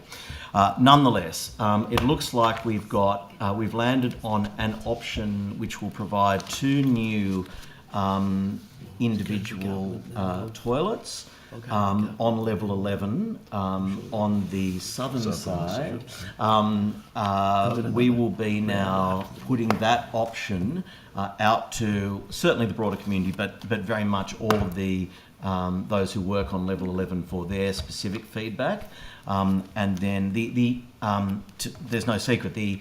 What will happen under this option is that room 1136 will be slightly decreased in size, not enough to have a significant impact. I don't think the table is even going to be made smaller. The number of seats, I don't think it's going to be made smaller. But then the back of it would be where the 2 new bathrooms go. But no final decision's been made. The money will be there if we decide to proceed. No final decision's been made. Consultation will begin. Consultation will continue, but will continue in writing to all of those who reside on level 11 for their feedback, and then we'll consider what to do after that point. I don't know if there's anything further you want to add to that, Mr Webb. Only that if we land on the design, we will do it over Christmas. So it will not be some never future year. We will do the work, but it does require us to land a design that people have agreed to. And as the President said, there was differing views that came out of the consultation. So, but hopefully this option will take us forward. Yes. So, yeah. Can I also make one final comment in terms of the consultation? There was some of the feedback from the consultation were from people with a range of different views saying that they spoke on behalf of quite a significant number of members. I strongly encourage each member to provide their feedback because it's difficult for us to know if that's in fact the case or if that's just a convenient argument. Thank you. And I say that with love to all members of the upper house. Thank you. Thanks, Chair. Thank you, Dr. Conn. Thank you, President of the Government. Thanks, Chair. Okay. Just with respect to that last answer, who's the current occupant of room 1136? Just out of interest. No, it's the meeting room.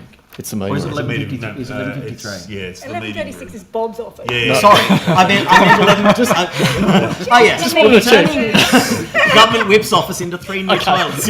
All right. Crisis over. Apologies, I meant 1153. Okay. The meeting room in the middle. Because I was just going to ask what consultation process will be undertaken in that regard. 1153 is mile. Yeah, He's 1136. 43. Look at his office. We'll work it out. Whatever the room is, it's the Whatever one the in room the is. big meeting Okay. room right in the middle of the... 43. Say again? 43. 1143, is it? No, I think that's 1043. That's 1043. Oh, okay. When we take it on notice. But definitely. But you all know the room I'm talking about, right? The middle meeting room. The meeting room on the southern end of the building will be reduced in size. Indeed. All right, that's a better way to if this put it. option proceeds. I'm just had a quick question around the use of external specialist advice in the Parliament broadly and within the department specifically. Sorry, the Department of the LC or the Department of Parliamentary Services? Both. Right, yep. So who fundamentally makes the call as to when there might be a need for external specialist advice from time to time? How's that call made and who ultimately makes it? I might get Stephen to start Well, in fact, frankly, Mark and Stephen can work up between them. But let's start with Stephen. Well, if I could use committees for an example, generally it would be the committee itself making a decision that they need to have an expert assisting the committee, and that's reasonably rare. The Delegated Legislation Committee has an ongoing relationship with a legal expert. The Privileges Committee engage Dr. Gabrielle Appleby as an expert.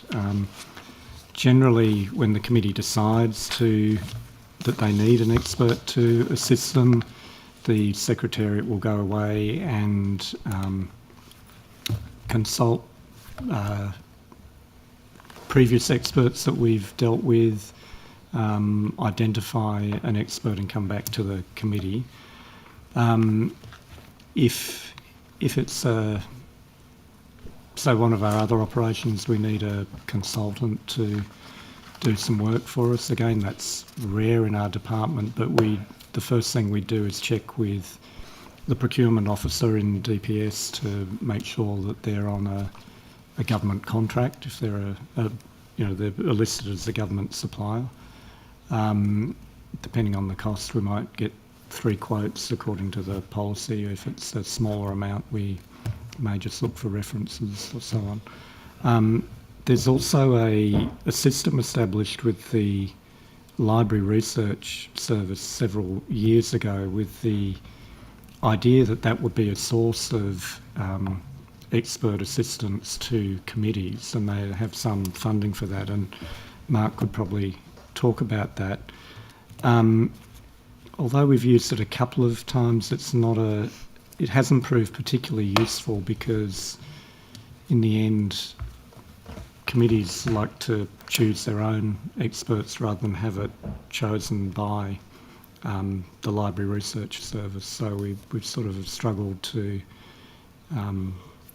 get that happening because obviously, particularly in a contentious inquiry, an expert might have a particular view and some of the committee members may have a different view to that expert, so they've got their own favoured expert. So that's been a slightly problematic mechanism for using experts. But Mark could probably talk more in about those how unique that works. circumstances where, for example, Mr. Walker was engaged, was that ostensibly a decision of the PEG? Sorry, when Mr. Walker was engaged to provide no. advice? No, it was determined between the clerk and I. Right, okay. And I mean, just as the President said, on the basis that he's the leading constitutional lawyer in Australia, we would go to him, and we have a long association with him going back to the successful prosecution of the Egan versus Willis cases where he represented the Legislative Council. From the Research Service point of view, and Nicola, who heads up the Research Service, who prides herself on not being mentioned at budget estimates, so I'll mention Nicola as well, just for you, Nicola. We did a few years ago, one of the things we realised was the Research Service, by its nature, we tend to employ generalists because we have to research across a wide range of topics and areas. But there was this growing sometimes demand from either members requiring specific research in a particular area where there was more of a demand for expertise than we potentially had in our generalist group as expert and excellent as they are. The research team is very much the Ferrari of research teams around the country, but even they hit their limits. So we did seek and gain some funding to bring in experts in particular areas. There are 2 criteria that we put in place in terms of looking at that expertise. One of them is an assessment of their expertise. Are they someone that's preeminent in their field? What are their bona fides when it comes to a particular topic, etc. But the other one that we look at is maybe the summary of it would be political neutrality. So we're looking at are people involved in advocacy for particular causes or aligned with a particular think tank that prosecutes a particular agenda. We're looking for experts that can provide politically neutral expertise into the area, and we've been building up a list of those experts as requests come in, and sometimes they assist us with our research, but it is a available for committees, but as Stephen said, hasn't been picked up as often as it might have otherwise been. Beyond committees and research, does DPS routinely need to seek external advice to supplement its HR, governance, legal? Yeah, absolutely. So we stuff? don't have a legal service within the department, so anything legal does tend to go out. For day-to-day things, we use Crown solicitors for like lease negotiations, for electorate officers, for instance, although we don't talk about the LA here, and other things like more commercial-related stuff. And you're right, occasionally we might bring in an expert in a particular area to do a particular piece of work around technology or HR or less so finance, but certainly in those kind of areas. In those situations, as Stephen said before, we tend to gravitate towards the pre-evaluated government contracts. So they usually have panels that have been established with providers of services, so we gravitate towards those. If it is, and then we've established procurement rules that mimic those of the public sector. So essentially there are thresholds that if it's less than 30 grand, you get a couple of quotes, that kind of stuff. I might come to the procurement aspect of that in a moment. Absolutely. Is it possible on notice to just provide a breakdown of how much is spent in the last financial year on those external services? So, within DPS? yes, absolutely. I think, so for instance, last year on the legal side of things, DPS spent about $46,000 on legal services as an example. A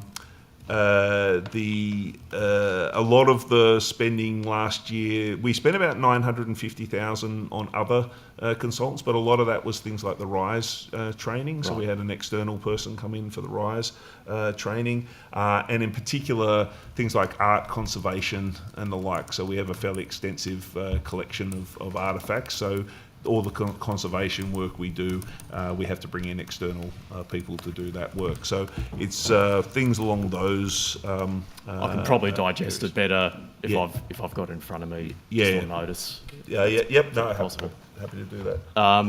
With respect to those recurring roles, like the independent arbiter, ethics advisor, and the legal support for the delegated legislation monitor, how are those retainers set?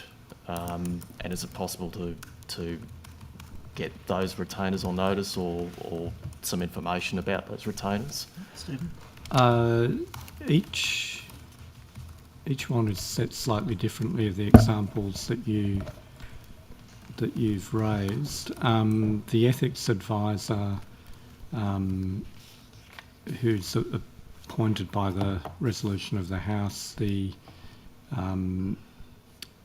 payment for the ethics advisor is determined by PEG, which is the same process for determining the remuneration of the independent complaints officer. I'd have to take on notice the advisor to the delegated legislation committee how that was determined. I suspect it was probably ultimately approved by the clerk.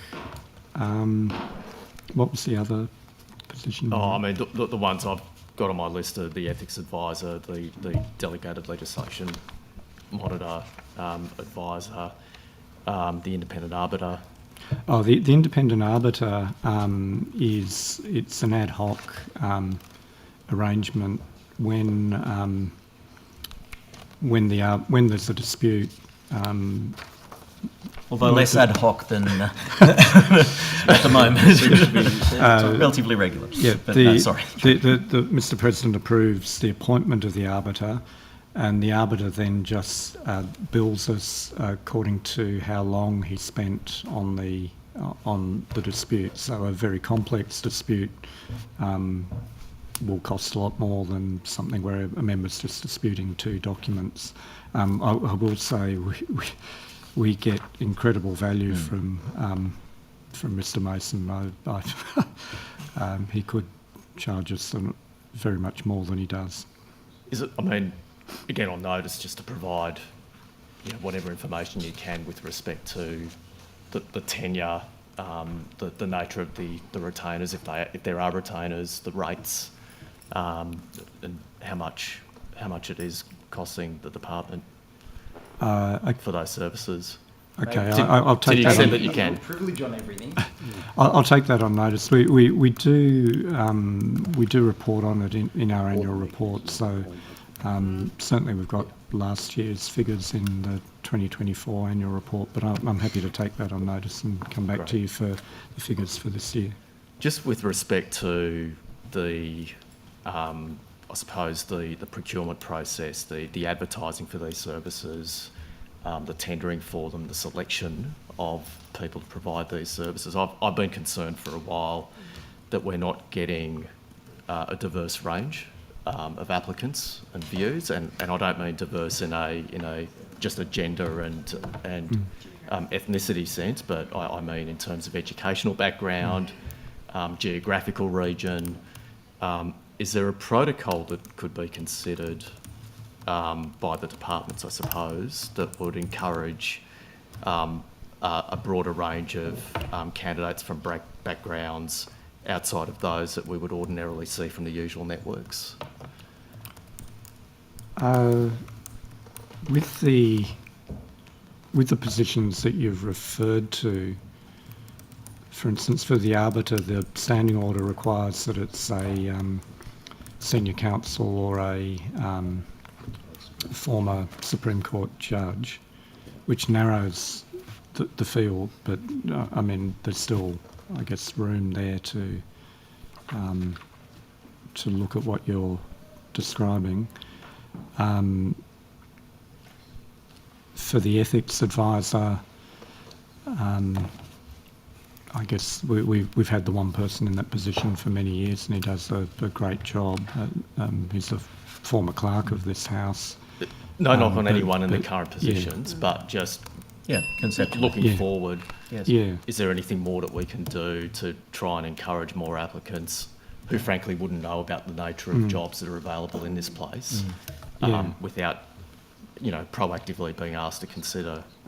Yeah, the we could positions certainly here? look at how we do that. Each position is obviously quite different, but it would be hard to get a general protocol. But I think the issues that you're raising are really important to consider in each individual decision being made when new appointments come up. So, yeah. On the big issue that I know I can see the committee's been nervous about, Mr. Never, your room is 11:31, Yes, just and confirmed as the well. meeting room is 11:36. I There could you just, go. So I'm the one that's so I could see that the committee was it was distracting you, so I wanted to get that on the table. So. Right.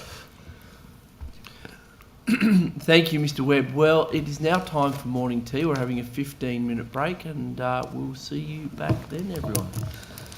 Thank you, Mr. Chair.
11:15, we'll recommence the hearing with 20 minutes of questions from the opposition.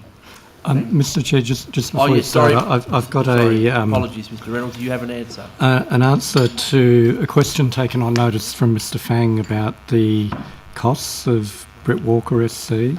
Yes. The total bill. I've got nothing in my hands. The total bill came to $30,883 for Mr. Walker's time and $7,750 for his reader, the person assisting in writing associate. Yeah, So it was less than $39,000. yeah, it was less than I thought. Yeah. That's cheaper than I was expecting it to be. Pretty handy for 2 days' work. Please don't say that on the record, or Mr. Walker might read the transcript. No. I mean, as in, Agree. It was a substantial piece of work. Yes, and I think the Premier does owe us, at least a refund. So. Order. We'll avoid commentary. We will turn to the hearing and questions from the opposition. Mr. Rath. Thank you. I have some questions on SO 52, so maybe to you, Mr. Reynolds. The electronic returns of SO 52s, if you're able to provide any updates since the last budget estimates about where that might be up to. Yeah, so Mr. Athen, as I'm sure you're aware, it's been a long-term issue that's been pursued by both our department and the Cabinet Office, both of whom are committed to doing this. One of the difficulties with the length of time that this has taken is that the technology is obviously changing all the time. And I think at the last budget estimates hearing, the former clerk, apart from reiterating our commitment to this, talked about the possibility of using SharePoint as an interim technology fix for doing this. So since that hearing, the Procedure Office has completed an initial review of the concept of using SharePoint for e-returns. This assessed how documents would be viewed and managed if the physical boxes were replaced with folders of documents transferred via SharePoint. Informed by the members' hub, which is being used for committees, and taking into account access and security considerations for, now we've got 3 categories of documents: public, privileged and personal information documents. It considered that we needed a dedicated restricted access computer in the clerk's conference room for use by members for accessing privileged documents and personal information documents. The initial review suggested that it would be possible to do this and could be supported by the department staff.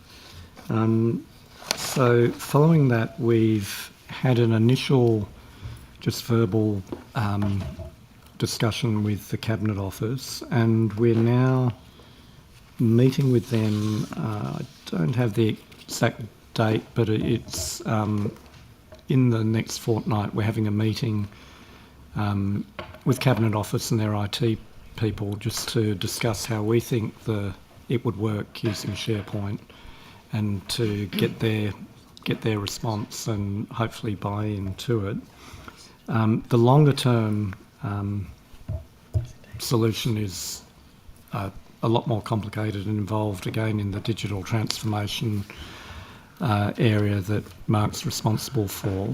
The Parliament's PIMS evolution project, which would develop a far more sophisticated e-return system than what we're talking about with SharePoint, which would be very similar to what you're used to with the Members Hub for committees.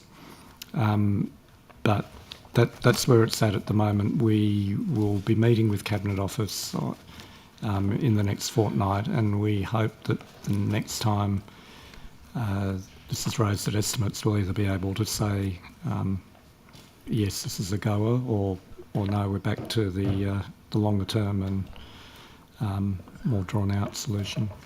How thank you for that update. How often are SO52 returns late?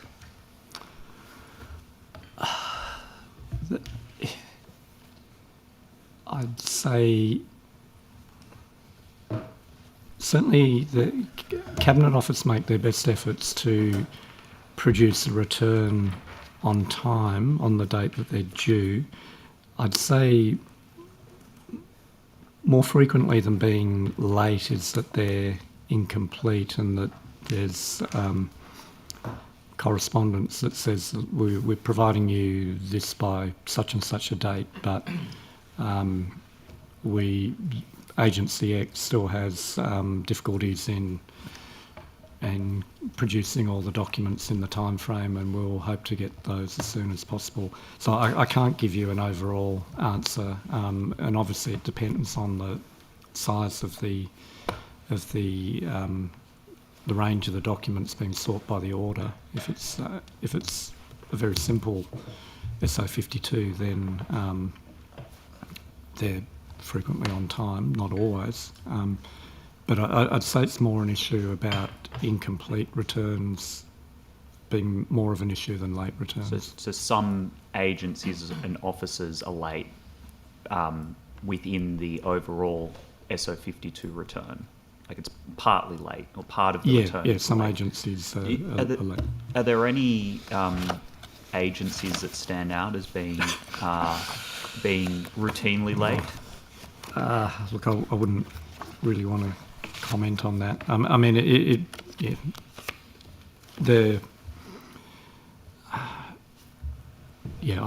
don't think I could comment on that. It's not a new issue. I mean, in the previous Parliament, when we had an even higher volume of returns, this issue was arising then as well.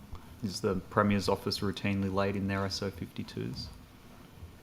The Premier's office? I haven't really looked at that. Quite often, the more common thing with ministers' offices generally is that they produce a nil return, that they don't retain documents. So. The sometimes they're only slightly late by a matter of a few days, but have you noticed an increase in returns coming in either the day of or maybe the day before a sitting week? So it might be that the return was due on the Thursday the week prior to the sitting period or a budget estimates period, but they're a few days late, meaning the return's now coming in on the Monday or the Tuesday of a sitting week. Thereby, members of the Legislative Council wouldn't have time to look through thousands of documents for the upcoming sitting period. I'd say if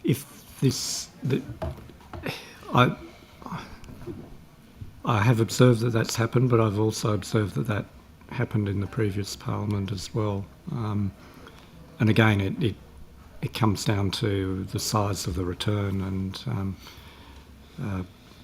clearly,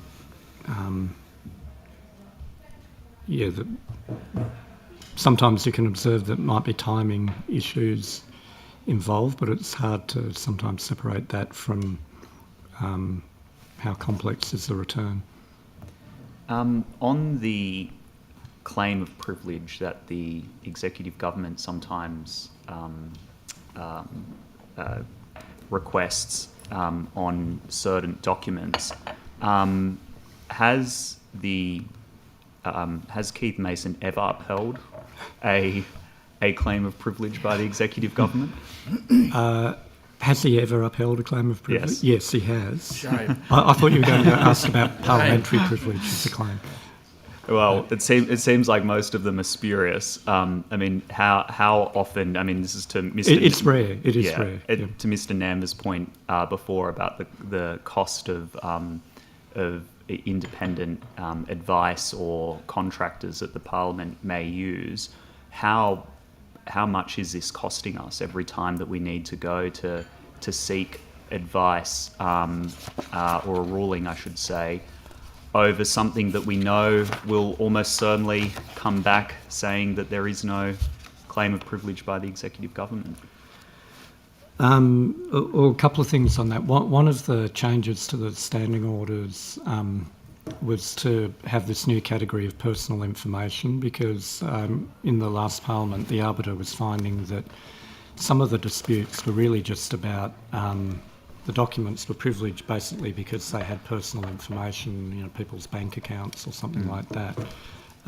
There's now a process for those type of documents where the only claim of, well, it's not really a claim of privilege, but the only reason for them being confidential is that they've got personal information. There's now a process that cuts out the Arbiter. The member can just make a request that the redacted documents be produced, and 7 days later Cabinet Office are required to do that. I guess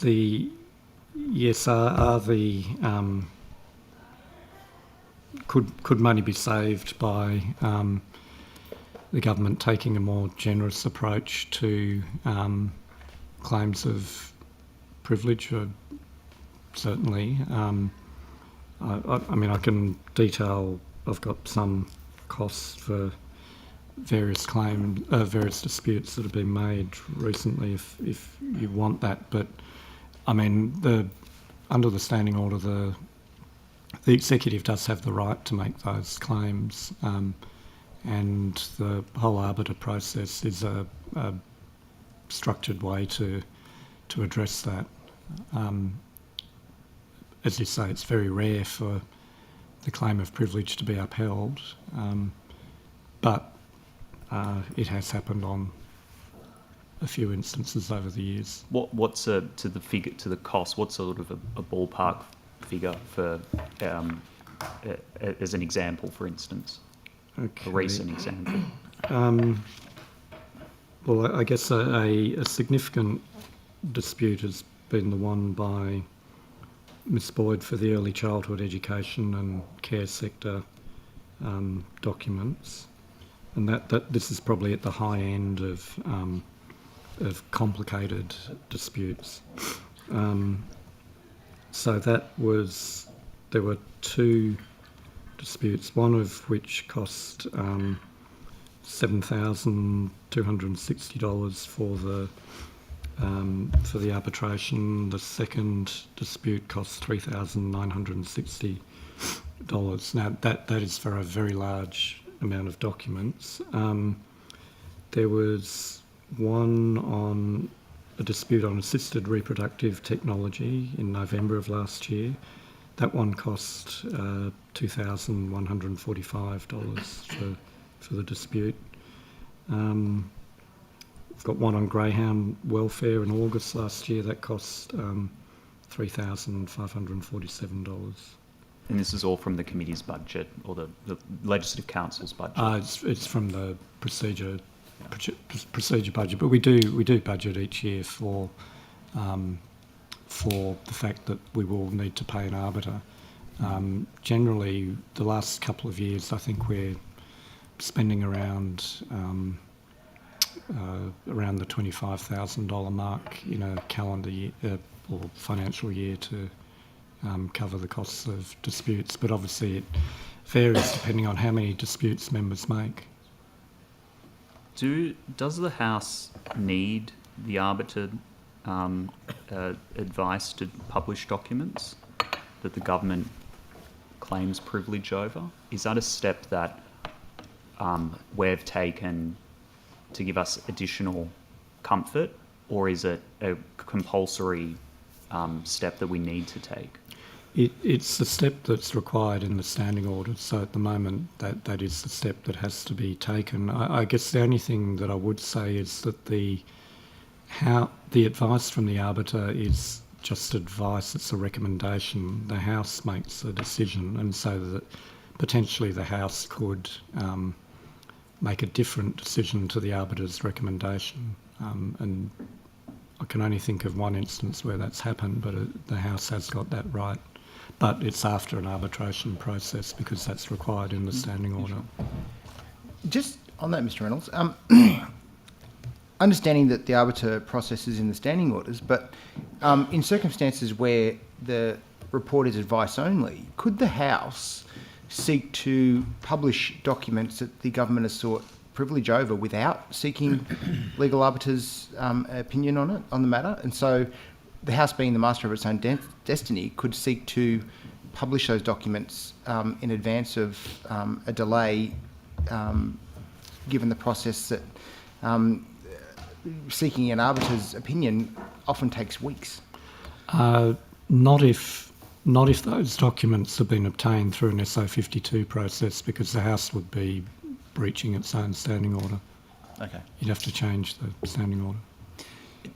A similar linked question, but the cabinet in confidence, which we can't access, or we haven't historically been able to access those documents, how do we have comfort as legislators that that we are in fact getting all of the documents that we request from executive government, and that certain documents aren't being withheld on the basis of cabinet in confidence that might not in fact be documents that are used as part of the cabinet process? There is an element there, isn't there, of we don't know what we don't know.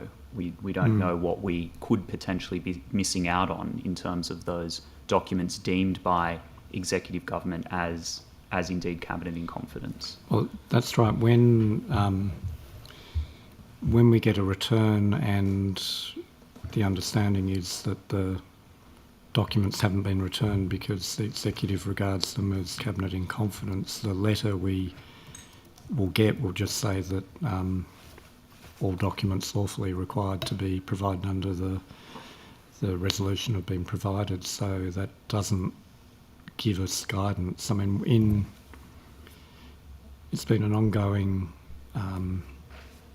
dispute between this House and the executive, right, going back to the Egan versus Chadwick cases, but particularly since 2018, where the executive and the House are basically operating under two different understandings of what a cabinet document is, and the only way the House can get more information on the what might not have been provided is by continuing to pursue the order by further orders through the House. And I think in the last Parliament, with some of the business cases, for instance, for the stadiums and so on, in the end, the Leader of the government at the time was providing more and more information on the reasoning behind not providing the documents in order to provide an explanation to the House. So you won't get from the actual return produced any detail really on what was held not back there. Yeah.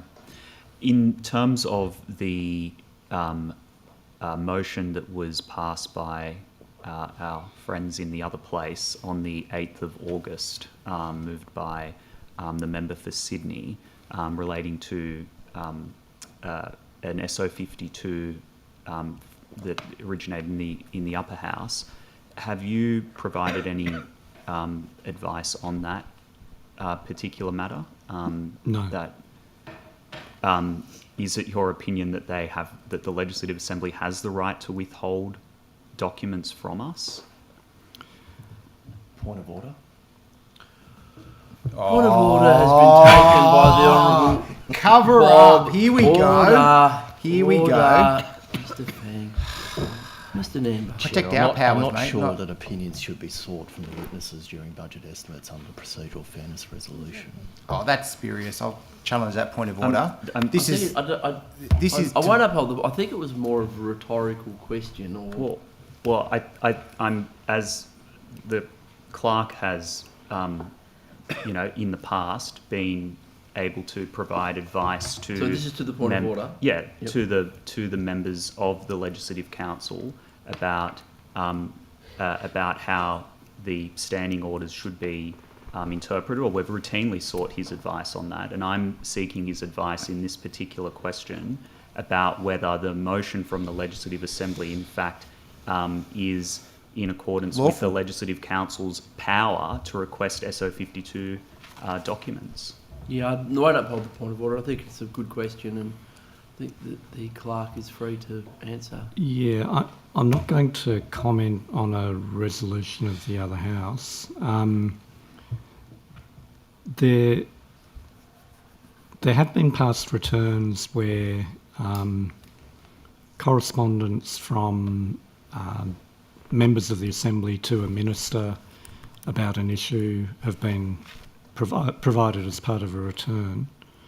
There have been a couple of unusual orders made in this Parliament which engaged the issue of comedy in a much closer way than those previous returns have done.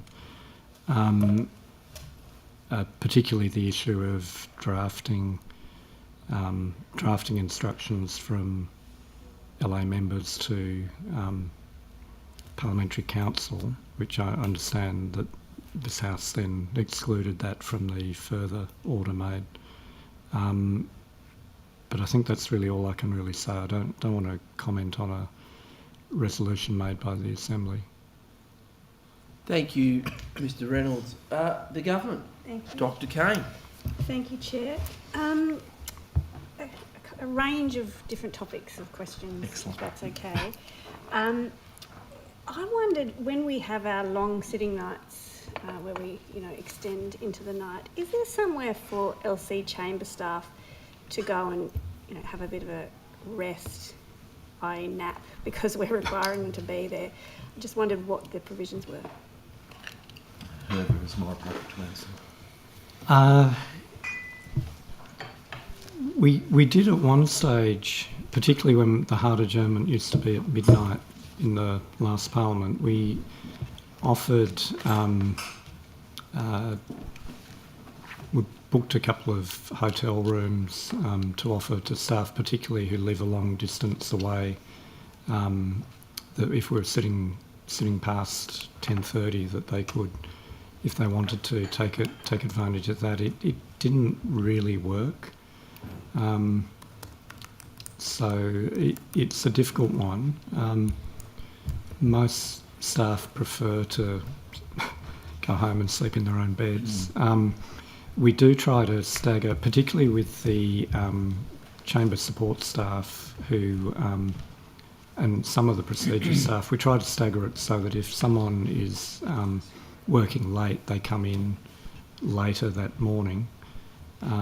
But it's a difficult issue, particularly on those nights where we sit beyond 10:30. I think a lot of staff get acclimatised to being slightly sleep deprived by a Thursday or Friday of a sitting week, but it's those much later nights that really have an impact. I'm thinking more of during the time they're here, so I appreciate exactly what you're saying in terms of facilitating later starting times. I'm just thinking more in terms of when we're here and they're rotating through and we rotate through quorum to make sure we go and get some rest. I just wondered if there was any thought as to if there was a space. I mean, I'll offer Mr. Nandra's office.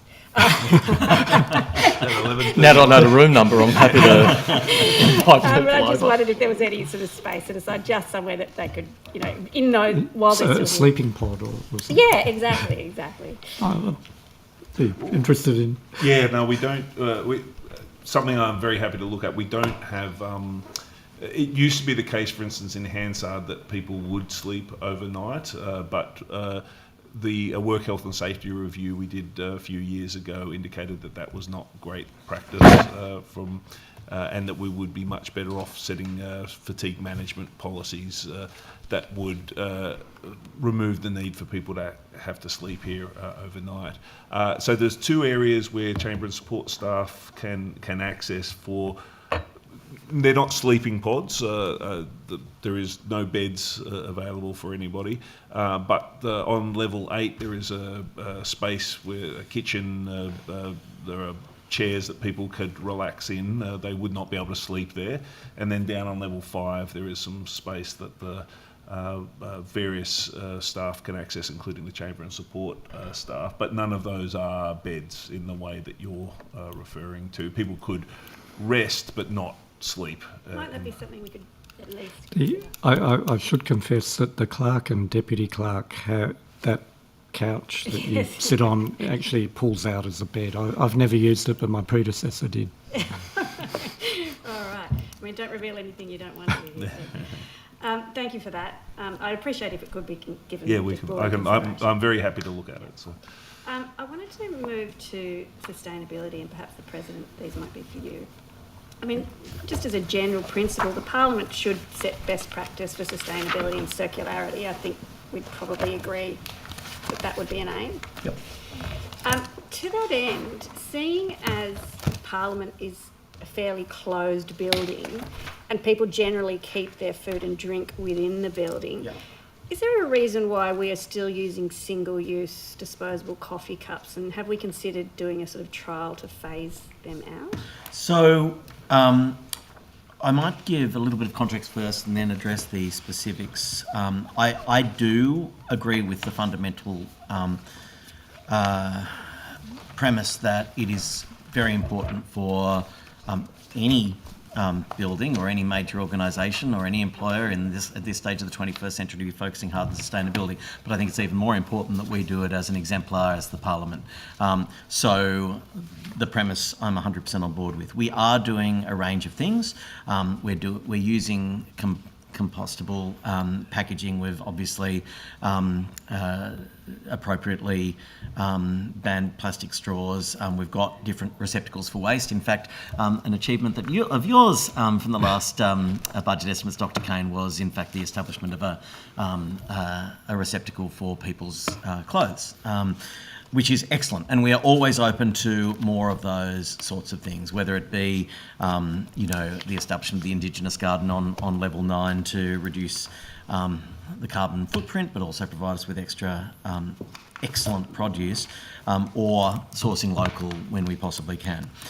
So all of that is to say that we are focused on this issue, and that we do treat it seriously.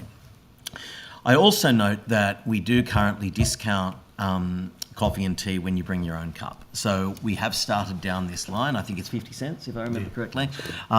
So we've started down this line. That having been said, this issue has been raised with me about potentially having a circular organisation in here whereby the receptacles just continue to move around. In fact, and there's no disposable packaging at all. It isn't something that we've done an enormous amount of work on yet, but it is certainly something that I'm interested in. That it has been raised with me before, and Mark may have other comments to make on this, but it is this discussion raises it to the higher on my agenda. In fact, the head of the EPA has raised it with me as well, by the way. So, Mark, do you have any further comments you want to... No, just what the President said. Okay. We have been encouraging, and of course the coffee cups we use are considered, they're bio-aware, so they are disposed of through the food waste, not the general waste. Which is a great segue to my next questions. Yes. How and when will the Parliament comply with the government's recently passed FOGO mandates? So we know that they're coming in. We know that phasing in from 2026, institutions will have to comply. So will FOGO bins be rolled out to offices and shared kitchens? What's our plan? Mark. Yes, so I'm aware of that directive. I do have people looking at it at the moment to work out how we can adapt the current practices that we have. So we do have, food waste disposal and the like, but the new requirements are more extensive than what we currently do. So yes, we are looking at it, but I don't have any concrete plans to announce today because we haven't quite worked out how we're going to meet those requirements. I presume you'll let us know. Yes. Yes. Once we've set on because it will likely impact on kitchens around the building and also the way that the cafes and restaurants work in some ways. So we will be announcing all of that and talking it through in more. And keeping with waste, we've had some concerns raised by staff that often recycling bins in offices have been witnessed being emptied into general waste. And I wondered if Parliament has done an audit of recycling rates and what's the plan to improve this? There's the bins near the lifts and those central bins, but in our offices, what do we know if we're doing it correctly? So I'm glad you raised that too. Someone else actually raised this with me about 2 or 3 weeks ago. I'll be interested in the answer as well, Dr. Kane. Right. Okay. So I can say that's being investigated. Yes. Yes. Yeah. So that's fine if it's being investigated. That's right. It's being investigated. Certainly, the practice is all waste is meant to go into the stream that it Understood, is designed and I don't for. mean to cut you off. I just know that I've got more questions than I know yes, my of colleagues course. have. And the last part of that on waste Yep. is: have we, Parliament, considered getting a return and earn machine on site, and that money could go to a charity? Yeah, please. Yes, we have looked at it in the past. I can't quite recall. There was some issue blocking us from being able to access it, but I'm happy to look at doing that again. Because we were quite keen to get one in here, and I just cannot for the life of me remember why we couldn't do it, but we were blocked on some level from doing it, but I'm very happy for us to look at it again. And just on the waste thing, I should say one of the more recent initiatives, which is all used laptops that we finish with, are now going to a charity that repurposes them for people from socioeconomic areas that don't have access to computing equipment, and that's going through that program at the moment, which is a fantastic step forward as well about introducing things back into, as you say, the circular economy. It's really great. I went out and saw their facilities a couple of months ago. It really is astonishing the work they're doing. I suspect the return earn is merely a logistics issue, but if we can do it, I'm happy to go on the record saying I think it's a great idea and I would love to do it as well. Okay. So we'll look into it. Great. The other point I wanted to make is finally, you'll remember that I announced that we were giving meals to St Stephen's to feed the homeless. Just want to let you know that's continuing. We're now generally at about 60 meals a week, which are distributed through Waste Food from the Parliament, which I think is fantastic. Excellent. Thank you very much for that update, President. It's really important. Some other questions. Last estimates I asked about the Special Constable's break room and was told that there's a plan. Part of the program, and I just wondered, rather than an extensive update, just if an update on where that's up to. Yes. Please, so those spaces are down on level 5. So we've split that work. We split that work into 2 phases. The first phase, which is now complete, which was focused on the lift, having the lifts go down there, all that kind of stuff. That's all done. We're now moving into the design of the second phase, which includes the break rooms and the change facilities for the special constables. So that design will happen over the remainder of this year, and it's likely to be delivered next financial year. Okay, so design this year, delivery next year, and that's what we're looking at. Thank you. Again, you would know that over the course of a couple of estimates, I raised some concerns, what I still believe to have been an underpayment, and there's an issue in how that is calculated. I mean, it's a disagreement that I don't think is going to be resolved, not in the way that I would like it anyway. But it's made me consider further the conditions that our staff work under. And looking at the presiding officer's determination, particularly the dispute resolution process, I know that the MOPS Act is not in your control, but there is the presiding officer's determination. And I just wanted to draw your attention to the dispute resolution process. From what I can see, going through that process, there is no external way for staff to raise disputes, so that any matter they might have aside from harassment and bullying has to be dealt with internally. So we're asking staff where they might have a problem with their own employer, i.e. my staff, or that's with me, to initially discuss the matter with their employer before it then goes to further internal to Parliament options. Is it reasonable to expect staff members to only to have recourse to internal discussions and attempts to resolve a dispute? I mean, everywhere else, any other reasonable industrial instrument allows for some external process. Is it reasonable that we still have just an internal process for our staff? Mr Webb, you might like to talk about how the current system works. Yep, happy to do that. I do hear what you're saying. Most processes in most organisations have a step that says try to resolve the issue internally before you move to the next kind of steps. And our process for members of Parliament staff is similar in that regard. You're quite right. That doesn't mean, though, that if the situation is one where it would not be appropriate to raise it with, say, the member, if you're a member's staff, that doesn't mean that you have to raise it. It means that you have to give consideration to raising it with the member. I might just jump in straight away. I've actually got it in front of me now. Page 13, under the process part 2, says where step 1, which is that staff will initially discuss the matter with the relevant member, says where step 1 does not resolve the matter, or where the circumstance of the grievance or dispute mean that attempting to resolve the issue at step 1 is clearly inappropriate, the issue may be raised with Human Services and or the relevant department head. But for all intents and purposes, so we're talking about staff who aren't necessarily senior staff. They have to, if they don't raise it with their direct employer, they still have to raise it to a member who is internal to this organisation. And while we might say, well, theoretically, I'm the employer, to a staffer, it feels like we belong to the same organisation, and there's very little differentiation between me as an employer and Parliament as an employer. It's not really reasonable, isn't it, particularly for these junior staff, to feel comfortable necessarily going to the place where they get their pay, they get their conditions. It's not really reasonable, is it? They don't have anyone else independent of their employing. Yeah, but that is that's standard practice across. No, it's not. To raise it directly with your supervisor, if you can't raise it with your supervisor, to raise it with HR, that is a relatively. Yes, but in most organisations in the real world, once you can't raise it with HR, you've got somewhere else to go. Yeah. No, well, I'm just trying to think through then in a public service agency.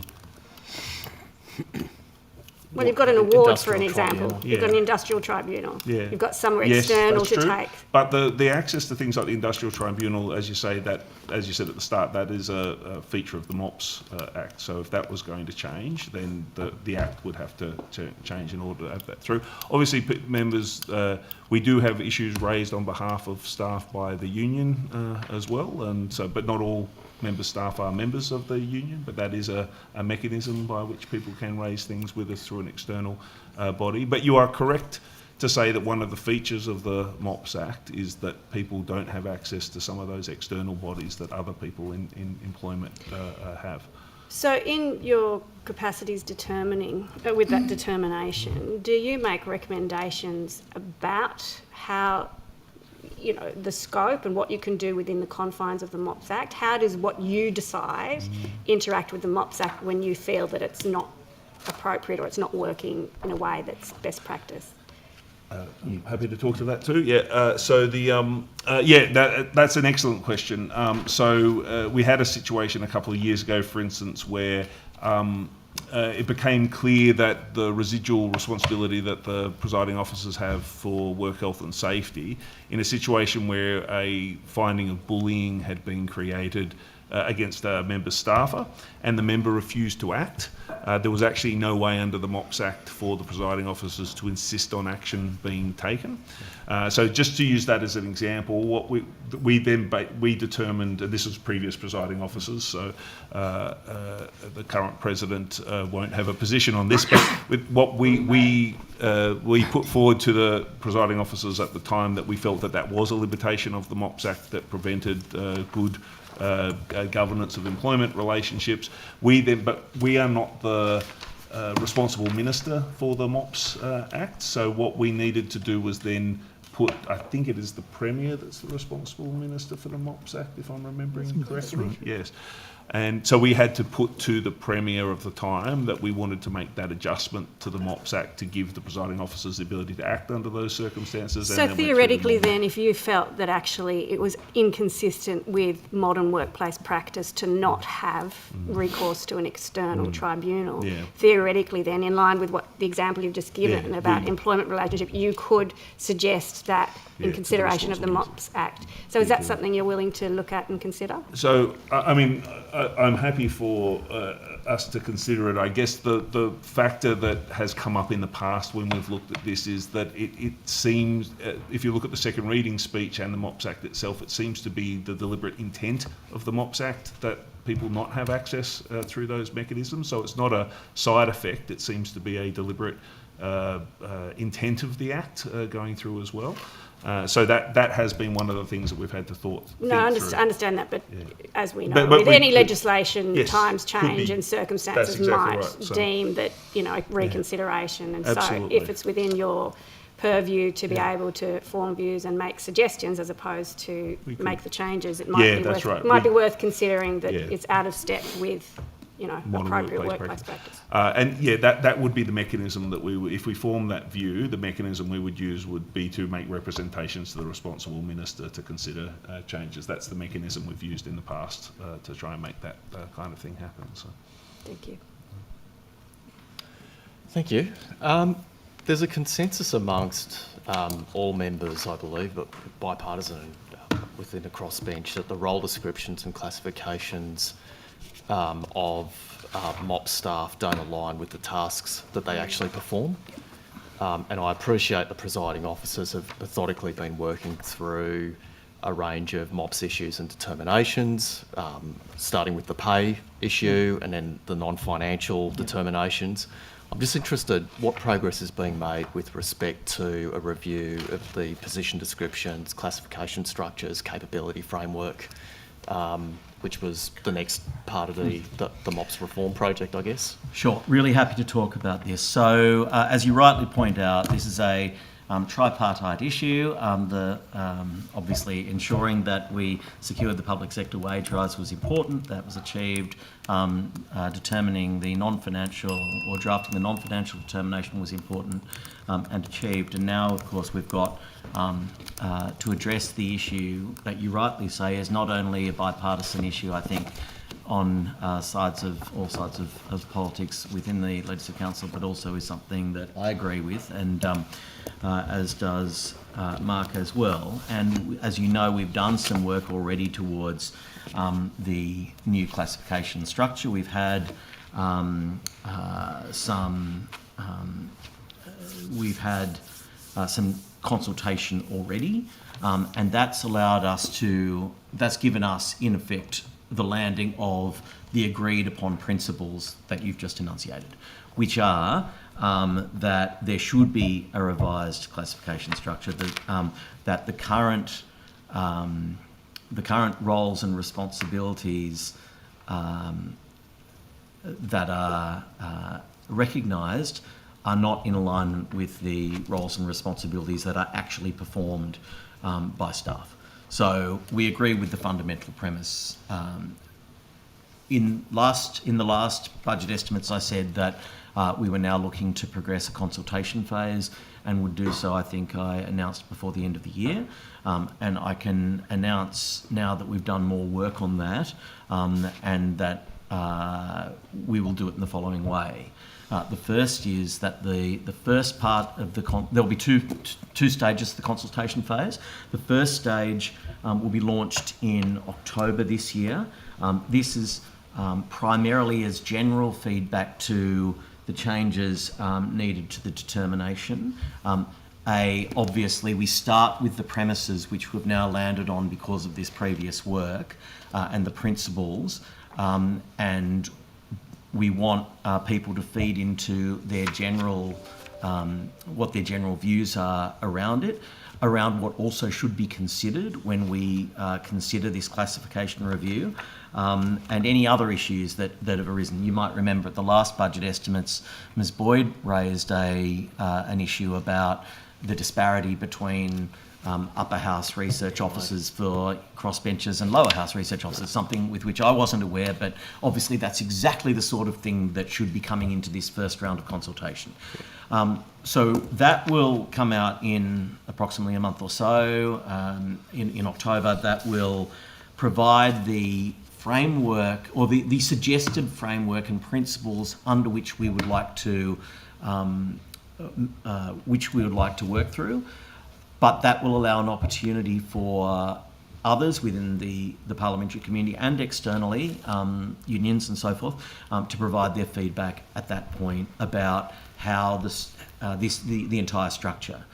We will then go away and consider that, and we'll factor that in, and then come back in 2026 with an actual specific suggested funding model on the reclassification structure for member staff, which will include, how it will work, the classification of duties, what a suggested funding model would be, and so forth. Now, we're already actually working on some of the potential options, funding models for the models. So we're not just going to wait until we receive the first round of feedback before starting. We're looking at it now, but we want to make sure that we don't, that we consider all of the issues that we need to consider when we don't just want to put out a model now because it might be, well, yes, but you haven't thought about this, and what about staff who work under this situation and so on. So we figure that going that way will allow us to have take this final stage to get the most information, the most appropriate amount of information, and from all of the players in this particular space to get something that hopefully we can all land on in an agreed way. I don't know, Mark, if you want to add anything further to that. That's just to reinforce the primary point, which is all the feedback we've received so far will go into this first phase of consultation. So the principles we articulate for comment Edwards and Bent will accommodate all of that. Is that the Edwards and Bent review? Yeah, that's right. And those, other feedback. And those reports and other feedback have led to the construction of these agreed upon principles and so on. So it was important work. Rather than we're not starting at first premises here, but we're starting now we are now at the final stage, or at the final two-part stage, and that's how it's going to work. Chair, I have a couple of answers to things that were Sure, raised Mr. a little Webb. early. Can I quickly go through those? Yes, please. Dr. Kane, my crack team has reminded me that we actually did do the break room for the special constables as part of phase one. It is the toilets and change rooms Right, that are change phase rooms. Sorry, two. that was my mistake. No, they've reminded me of that. I had assumed that's what you were talking about, they've reminded me of that. And I did get a little bit of feedback. The return and earn, the issue that we had a couple of years ago was the size of the machine and the ability to access the bins in it to get them in and out of the building. Right, okay. So what we've done, all of the material that we collect through the waste structure around the return and earn things, so cans, bottles, etc., we actually do take it to a return and earn station and donate the money to one of the charities in the return and earn program. It's just we do it manually. Once every couple of weeks. And we need to do our audit to check that they're going in the right. Yes, into the right kind of thing. So we pull out all the stuff that's the right stuff for the return and earn. We take it to a return and earn, put it in, have the money go through to charity. Obviously, it would be more it would be nicer if we could actually have one of the machines on premise, but we couldn't find a way of logistically putting the machine in. And it's not just the size of the machine, it's the ability to access the bins in it as well. They may also, look, I'm not at all pretending to be an expert, but I suspect they're becoming a bit better at making those a bit more portable. So in the time sense, Yes, it we should might go and be have a- that they're more kind of vending machine size, and we could. I don't Yeah, know that's that, but it might be worth checking. that's a good point. We will definitely go and check that again. It has been, it must be at least 3 or 4 years since we looked at it, so happy to do that. Thank you, Chair. Thank you. The opposition. Thank you. Just a Right. couple more on SO52s and then I'll move on. But what... Mr. Rath, would you mind if I quickly took a small break while you're Yeah, focusing on the sure. SO52s? My next few questions are for the clerk, so Thank you. that's fine. What would happen if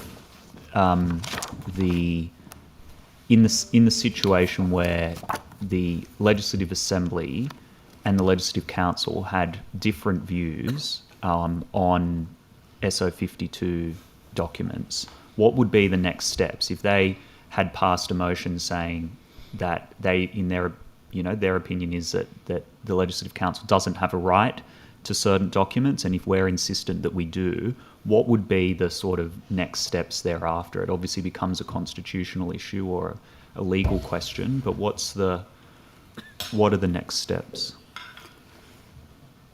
Well, it sort of arose with the order for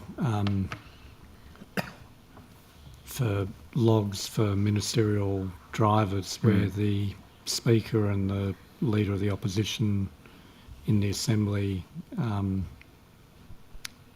were included in that return, and the Speaker wrote to the Premier and via them the Cabinet Office to basically say these are documents that belong to the Assembly, not to the Council. And in that instance, I guess the Cabinet Office, in making the return, advised us that what they were doing was providing those specific documents to the Speaker and the Leader of the Opposition for them to determine the access. I guess that wasn't pressed further. If our House has a dispute about a return and that that not all the documents have been produced, then there's a well-established process where the House makes a further order, cites the reasons why the documents should have been provided and they weren't, and then have the Leader of the Government explain to the House why the documents weren't provided if they're not provided in response to that order. There's then the censure of the Leader of the Government, and then ultimately the suspension of the Leader of the Government if the documents still refuse to be provided. That would be the mechanism available to the Legislative Council, but clearly the Legislative Council has no direct authority over the Legislative Assembly and vice versa. So there's no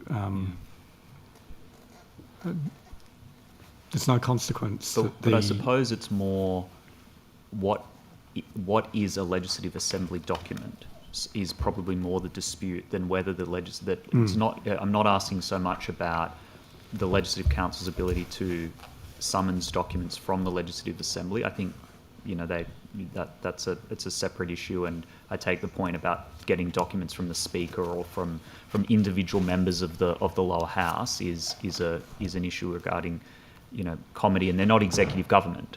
So I understand that, but I suppose it's more if, for instance, a member of the lower house wrote a letter to a minister lobbying for a particular project or grant or making representations on behalf of a constituent. Do you have an example, Mr. Rowe? No, Oh. I don't actually. I'm It's a hypothetical. Well, it's actually just seeking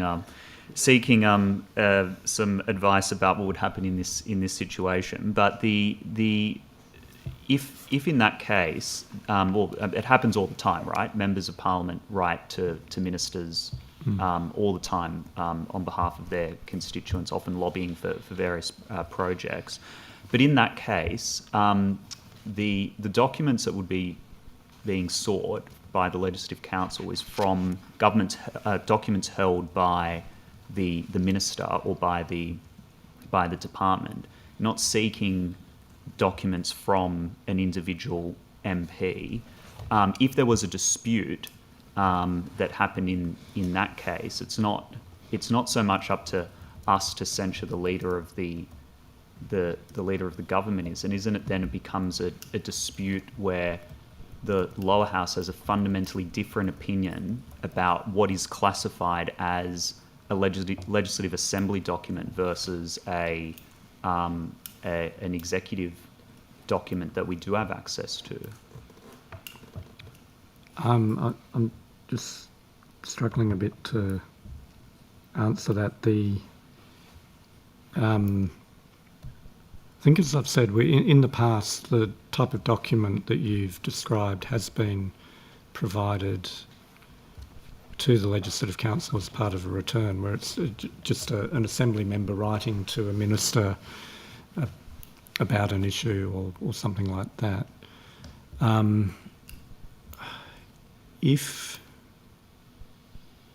So it's a situation where the Assembly defines that any correspondence from their members isn't to be provided to a Legislative Council return. That's right, yeah.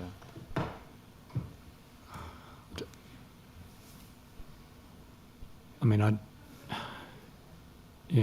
might have to take that on notice and give a more considered response to that. I mean, if the document was provided to the Assembly in the way that, say, that, for instance, the Speaker or the Leader of the Opposition's documents presumably were, obviously members of the Opposition in the Assembly would be able to view those documents and perhaps try to pursue making them public in their house.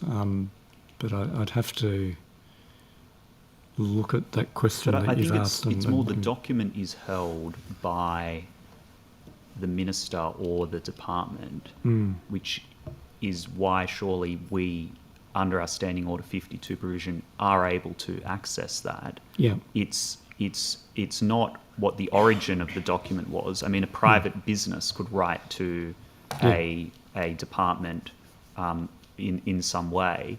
It doesn't mean that we can't SO 52 documents from private businesses, for instance, but the document is held by the department, meaning we're able to access it under the SO 52 provision. Surely it's the same when it comes to members of the lower house. We're not summoning documents from individual members of the lower house. We're summoning documents from the department or from the minister. It's just that they hold documents that might be correspondence or representations made to them by members of the lower house. And we routinely get these in SO 52s. I'm not aware of what the situation you're describing happening to date. That's probably all I can. Yeah. Okay. An interesting one for the future. I might move on.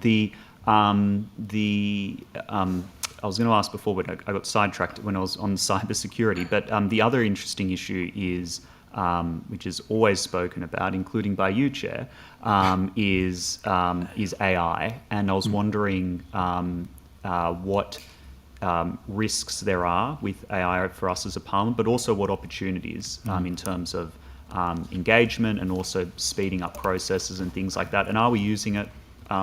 at the moment. Yeah, great. I might throw to Mr. Webb on that.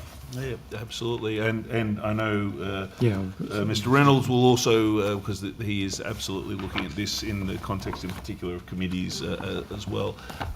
So as you say, Mr. Raff, there are significant both opportunities and challenges with the use of AI, and we have been investigating those.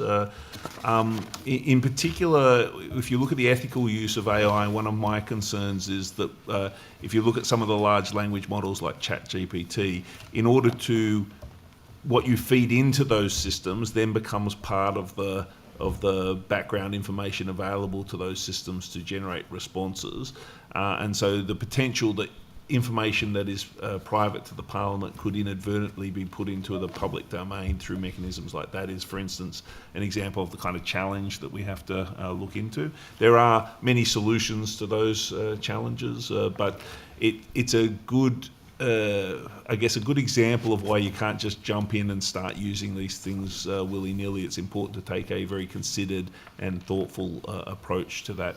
My IT and digital transformation teams have been looking into those challenges, engaging with some of the thought leaders outside of this Parliament, people in the public sector more broadly. I was talking former lower house colleague of one of who's resigned at the last election, Victor Dominello, has made a fair bit of his post-political career in this kind of space, and I was having a discussion with him just last week on some of those kind of issues as well. So we are looking into all of that. We've started to look at where it could be applied safely. So one example of that is in automated speech recognition for the captioning system that we've used. We have started trialling using automated speech recognition for for committee activity and also for the quieter times in the chamber. The automatic speech recognition, you'll be shocked to hear, has not yet got to the point where it can handle question time in either house. That's in large part because of Mr. Fang, I think. But for instance, when people are saving people's jobs everywhere. But where, for instance, the adjournment debate is going on, or something where there is a single person speaking, it's fairly clear, then the automatic speech recognition is working very well. In fact, the feedback that we've got is that the accuracy rate is higher than when we were using a manual process, and it is certainly significantly cheaper than the processes that we were using before. So that's an example where we've done the research, we've done the work, we've chosen a kind of ethical use of AI and we've put it into place. There are other areas where we're doing significantly more research before we would consider them being in the case. But I know 3 or 4 or 5 years ago when these kind of questions came up, the technology has obviously come along a huge way since that, and we are thinking about it in any aspect, any system upgrade we do, anything that we're working on, we are thinking about AI in a different way than what we have before. But I really do want to focus on the fact that it is important that it's used in both a safe and ethical way, and I'm not looking to be the first person in the world to do something with AI. I'm looking to be the safest person in the world to do something with AI. But I know, Stephen, you've got a more specific example that you've been looking at. Yeah, thanks. The first meeting I had, a whole of staff meeting after being clerk, the use of the sort of new generation AI, if you like, was one of the things which I said we needed to really grapple with, because we've had the inquiry into AI. We know that as members, a lot of you are using it. I mean, I think Dr. Kane might have been the first member to admit to using AI for a speech. And we obviously need to do this in consultation with IT to make sure that we're addressing the safety aspects of this. We're also aware that our own staff privately might be using AI, and so we need to look at it. The first way that we're looking to deploy it, if you like, is with report writing in committees, but in a very limited way. With the large volume of committee inquiries we've got, and often the large volume of evidence that we gather, anything that we can do to try and reduce the time that staff spend in writing reports is to be encouraged, because it's one of the most time-consuming parts of completing an inquiry. So what a group in our committee office have looked at is, in consultation with IT, is looking at the Adobe AI Assistant. The Adobe PDF Reader is a commonly used application that allows users to open PDF documents, and it's recently introduced the AI Assistant that can be integrated into our existing Adobe applications. And it has generative AI features that can be used to assist report writers. The essential way that we're trialling using it is to use it to basically have the writer ask, can you find 3 quotes in the evidence that support proposition X, to sort of cut down the time needed for, whether it's footnotes or whether it's quotes in a report. We're well aware that sometimes hallucinations happen, and we've got to be on our guard for that. We've already experienced that in submissions that have come to inquiries, with a couple of submissions that have made up things. But we are certainly going to try to use this tool to trawl through public submissions, public hearing transcripts, questionnaire responses, and answers to questions on notice that have been published. It's important that it wouldn't be there to replace writing and research skills, just as available as a tool for the writer to help them sift through potentially overwhelming volumes of evidence, particularly with, say, inquiries like the birth trauma inquiry, where there are 4,000 submissions, and a lot of them really important submissions detailing personal experiences. If this works, then we'll look at using it in more sophisticated areas, such as extracting themes from evidence, perhaps drafting a report outline, or analysing the questionnaire results that we get when we get those large questionnaires for committees. But we're not going to look at any of those options until we've assessed this first sort of toe in the water step. The costs are pretty minimal of this trial. It's about $50 per user for the AI assistant licences. Mark's already talked about the cybersecurity risks, and look, I think by the time we have the next legislature hearing, we might be able to report back on whether it's been useful or not. We might also report on how the trial's going to the Chairs Committee whenever it next meets. I'll just mention as a final example, we've purchased about 50 Microsoft Copilot licenses, which we're deploying to the 3 departments, and a couple of members who have expressed real interest in trying to investigate how we could responsibly use. So we can put in a request if you're one of access. those keen members, then please do.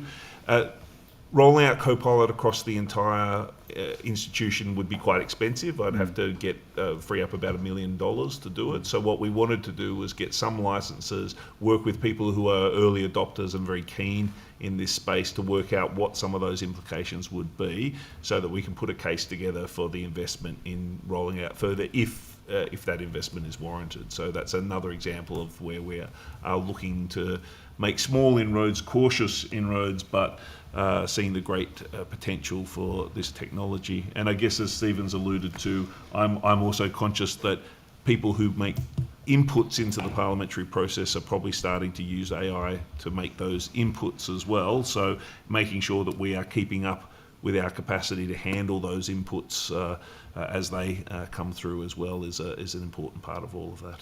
Thank you. The building is looking good, I think. I think hopefully the feedback's been fairly positive about the capital works done over the last few years. So maybe any comments on that, but also what are the next things that the Parliament's looking to do in terms of capital works? So I'll just make a couple of preliminary comments first, which is it was wonderful that we have been, I mean, yes, thank you. The building is great, and there's been significant public commentary, but more than that, there's been significant awards that we've now won because of the work that was led by Capital Works, and they've done an outstanding job. So we won the Interiors and Objects category for the chamber restoration in the National Trust Heritage Awards in May last year, and then this year we won the same category again for the Broad project, which is absolutely fantastic. We won the Heritage Conservation. The architects won the Heritage Conservation Award for their approach, which was terrific, at the New South Wales Institute of Architects Award in June. They've been shortlisted for the National Architecture Awards later this year. We've been very happy with it, and more than that, we've also been able to not just make the place look great, but it of course has now dealt with a whole range of functional issues that have been challenging, whether that was obviously the mould and so forth in the chambers, or levelling out a number of the floors, which is important in terms of accessibility. In terms of the upcoming issues or the upcoming projects, we're doing a body of work in Hospital Road, which is, as I think Mr. Webb mentioned before, which will allow much greater and more appropriate entry to the building in an accessible way. It'll also assist with the security issues down there, and so that will be an important part of the work. We're also doing we're looking at Cafe Quorum downstairs.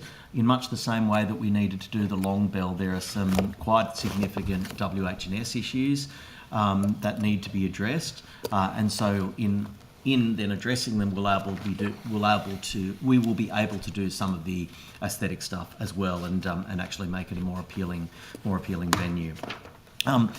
In the front of the building, we've talked of the works that we're doing in terms of Hospital Road, specifically in my answer to Dr. Conn, in terms of both the entry and the exit, which is going to be important work. And we're also at the beginning stages of looking at making the parliamentary chambers accessible, particularly to those with wheelchairs. That's a significant body of work. Obviously, it has quite substantial heritage implications as well, but we also think that that's very important. Have I missed anything, Mr. Webb? No, that's right. There's a lot of really, really, really boring behind-the-scenes stuff that we'll be doing as well. The fire system is getting towards the end of its life and needs to be replaced. The division bell system is as it was created in 1979, and there are some risks associated with that. I can tell you about them.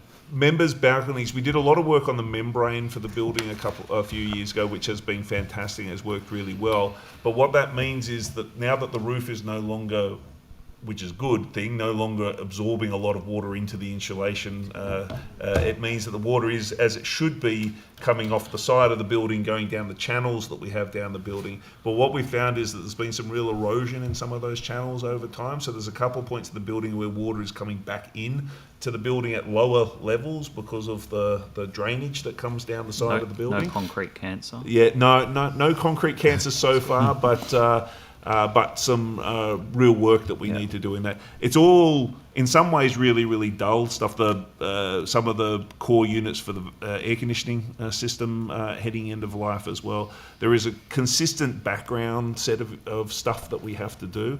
And I know I've said this in a couple of other hearings, but the model that the President and the Speaker have pushed for of continuous investment to stay up to date with the maintenance requirements of this building, as opposed to doing nothing for literally decades and then trying to catch everything up at the last minute.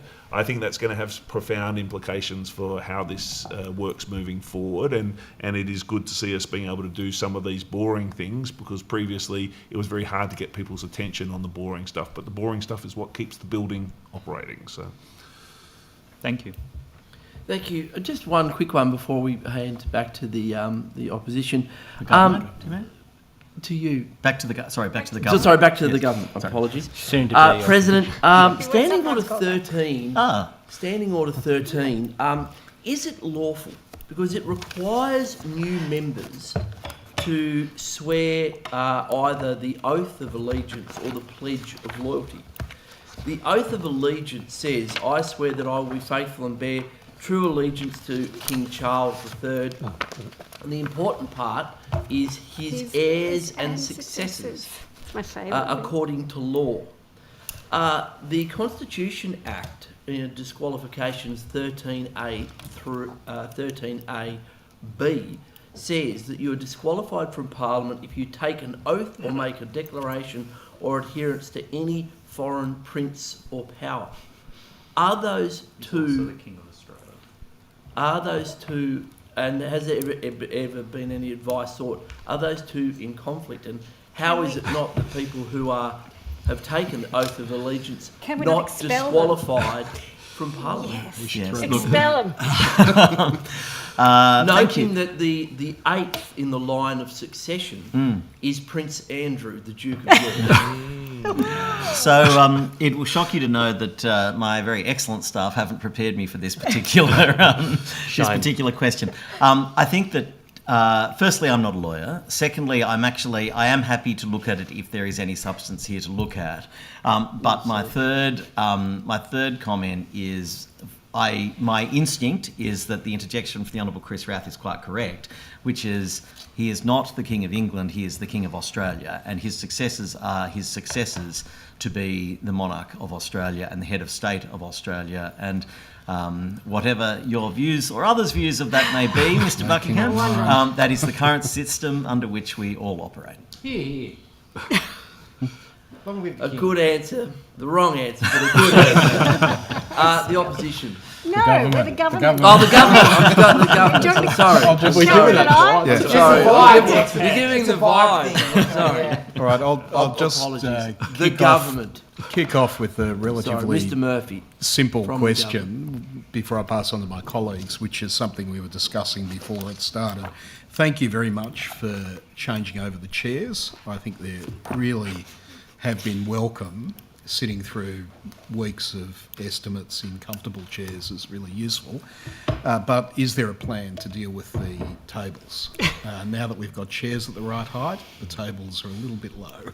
I am enjoying the constant discussion of furniture in this meeting, but nonetheless, I'll pass to Mr. Webb if there is. I suspect there are challenges here. Yes, we are. So the short answer is yes, we are absolutely looking at it. So we've looked at both, focusing both on the Macquarie room and the Jubilee room. There are different issues in the two rooms. The Macquarie room tables are generally at the right height, but have been modified over the years to include cabling and other things that actually are creating some work health and safety issues. So with the Macquarie room tables, we're looking at whether we need to change around the tables, not replace them, but potentially look at different ways in which we can accommodate some of those technical requirements that doesn't compromise the work health and safety. And I think at the moment that it probably does. In here in the Jubilee room, yes, you're quite right. So the round tables that Mr. Namver through Mr. Fang are sitting on were originally brought forward as a part of the creation of this lovely room. So heritage items, 120 odd years old. The tables that yourself and Dr. Kane are sitting at, and the equivalent on the other side, were 1980s editions that were, and indeed the ones that we are sitting on Excellent here. replicas. Excellent replicas that were created in the 1980s, but perhaps do not have the same heritage value that the original ones have done. So we have started looking at what's appropriate for this room in particular. Obviously, my capacity to alter the heritage tables is relatively low. So then the question is, are they then appropriate tables to have in for a committee hearing? We could just put something underneath them. That lifts Yeah, them that a could bit. lift them. So we're looking at, so there's potential for lifts, and there are options that will allow that to happen without impacting on the heritage of the things. If that can't be done, then we would have to look at whether these are the appropriate tables. We would keep the tables, of course, and use them for the appropriate circumstances, but we would have to look at whether it's different tables in this space as well. But we are absolutely looking at it. Could I just go back to the questions that Mr. Rath asked about Cafe Quorum and the July kind of change to hours? Yeah.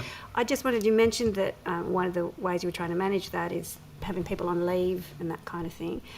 Sorry, no, it was more the patronage of the things drops because people are on leave, not the leave of the staff. Sorry, I thought you were saying that part of the way that you managed what was happening. Okay, so that then is really relevant to my question, which is what staff arrangements were put in place and what changes did staff and what kind of consultation were staff engaged in. And I'm particularly concerned if we have casual staff who then perhaps weren't engaged over that time. And I'll get all my questions out and then you can answer. Absolutely.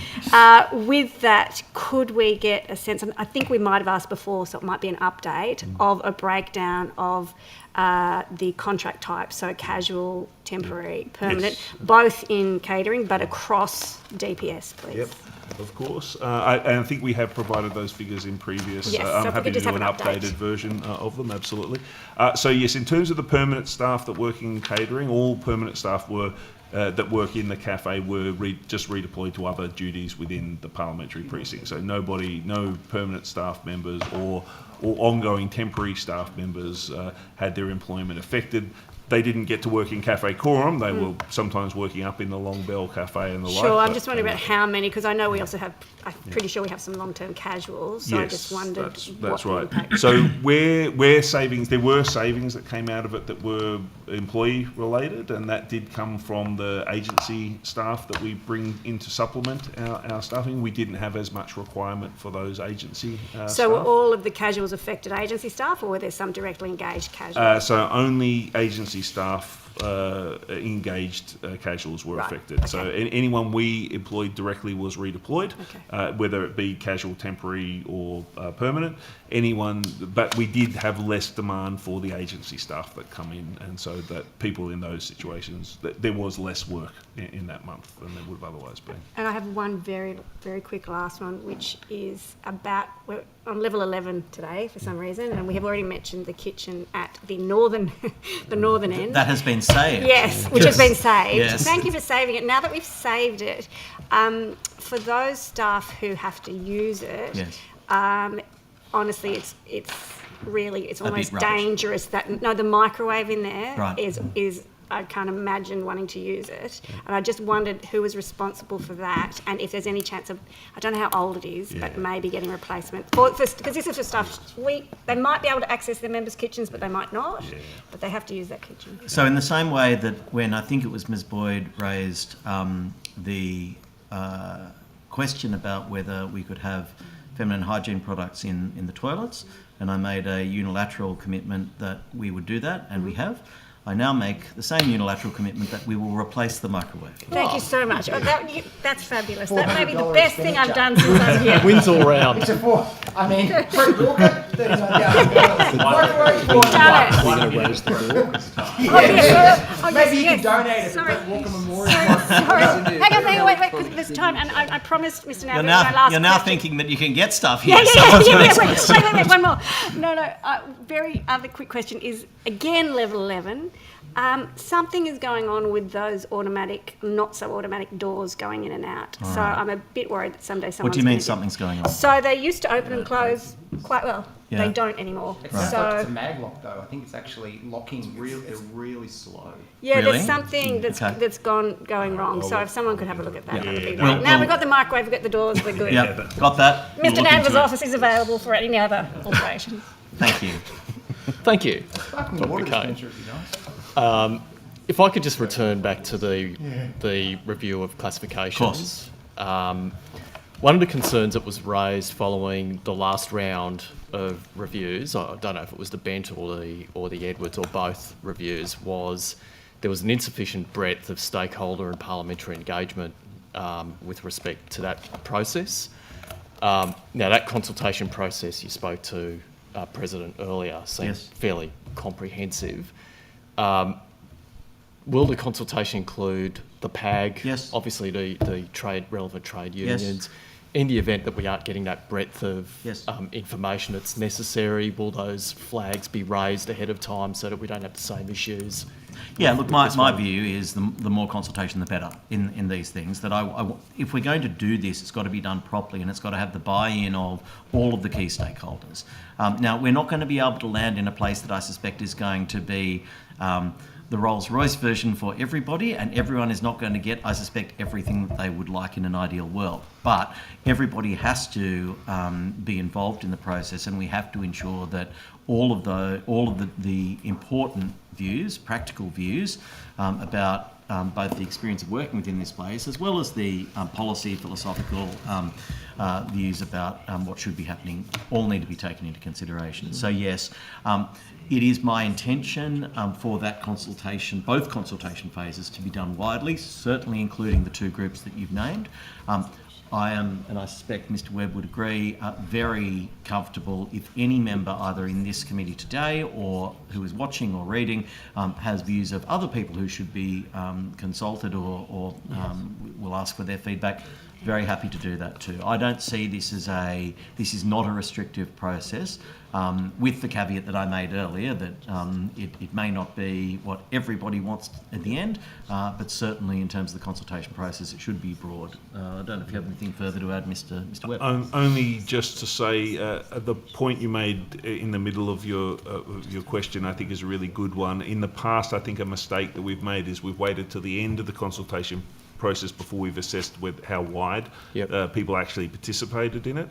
So one of the design features for this consultation that I've asked the team to take into account is our ability to assess on the way through the consultation whether or not we are reaching and getting input from a wide range of people, so that we can course correct as a part of the consultation, not wait till the end and then say, oh, we didn't get enough coming through. So it's a point you've made before, one that I took very seriously, and it is a design feature of how we're going about doing our consultation next time around. Okay.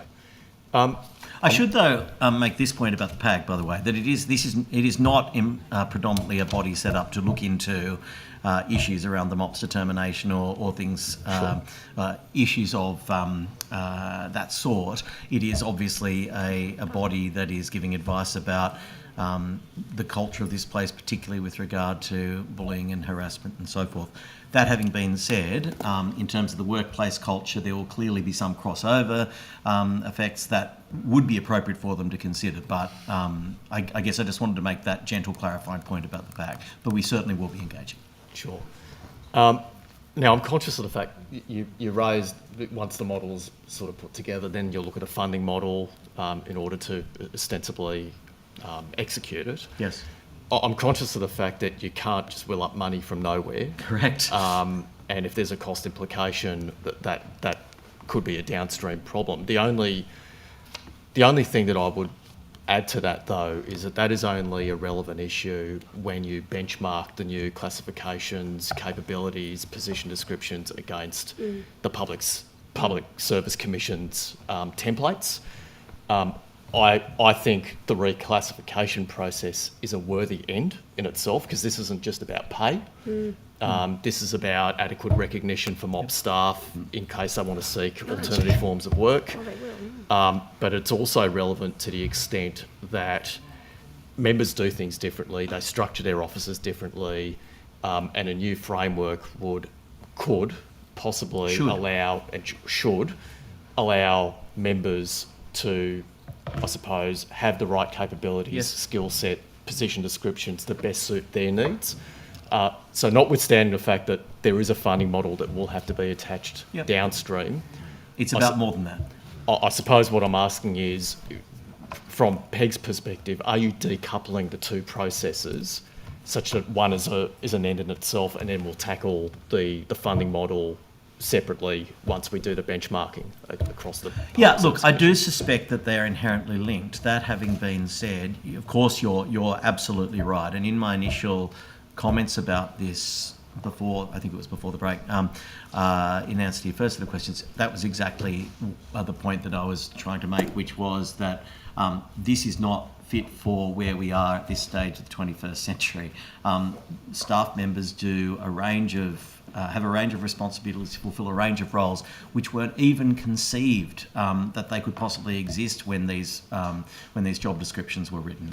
And you're quite right as well to say that each member will have different requirements for their staff. And they will, so in effect, my view, and not preempting anything, but my view is that there should be a quite significant grouping of different skills from which each member will then be able to pick and choose what they require in that particular role, in each of those particular roles in their office.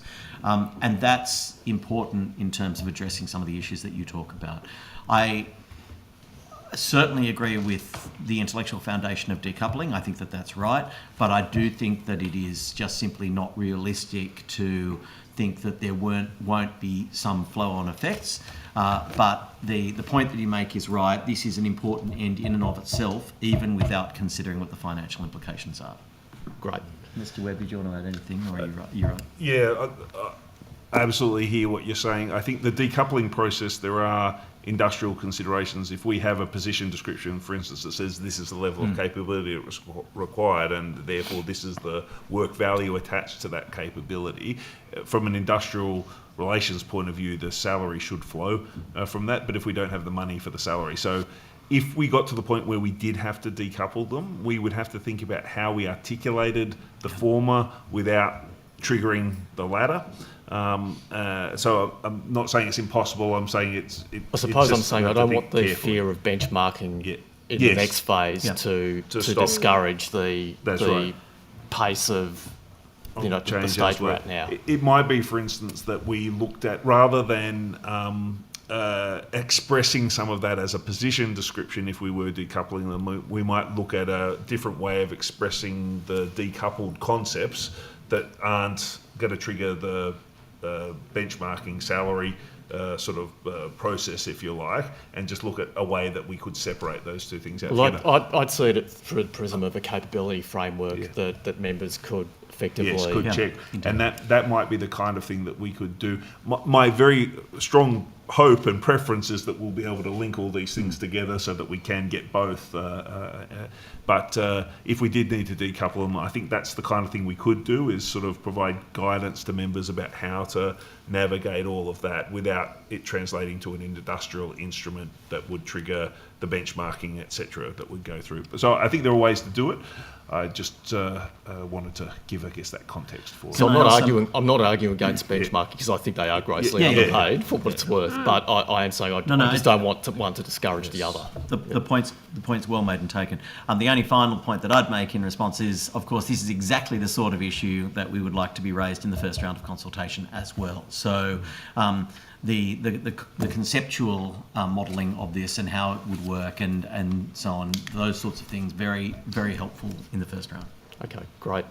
Might just move very quickly to the Broderick review, and just the continued implementation of those issues. I have raised this before, but Broderick noted in her report that confidence in the reporting systems in parliamentary workplaces was low. There was variable knowledge and confusion about existing reporting pathways, and there was a concern about the lack of confidentiality and associated retribution for making a report. She also noted those concerns attached to the ICO model that had just come into being. The Privileges Committee has also concluded that it noted that there were a low number of complaints that had been made to the ICO. It didn't conclude it as to whether or not that's because culture is perfect or because people don't know about the ICO process or don't trust it. I suppose what I'm wondering is, has consideration been given to conducting a comprehensive consultation with parliamentary and MOP staff to gauge their views about the ICO process when it comes to complaints of the nature Broderick was highlighting with bullying and harassment.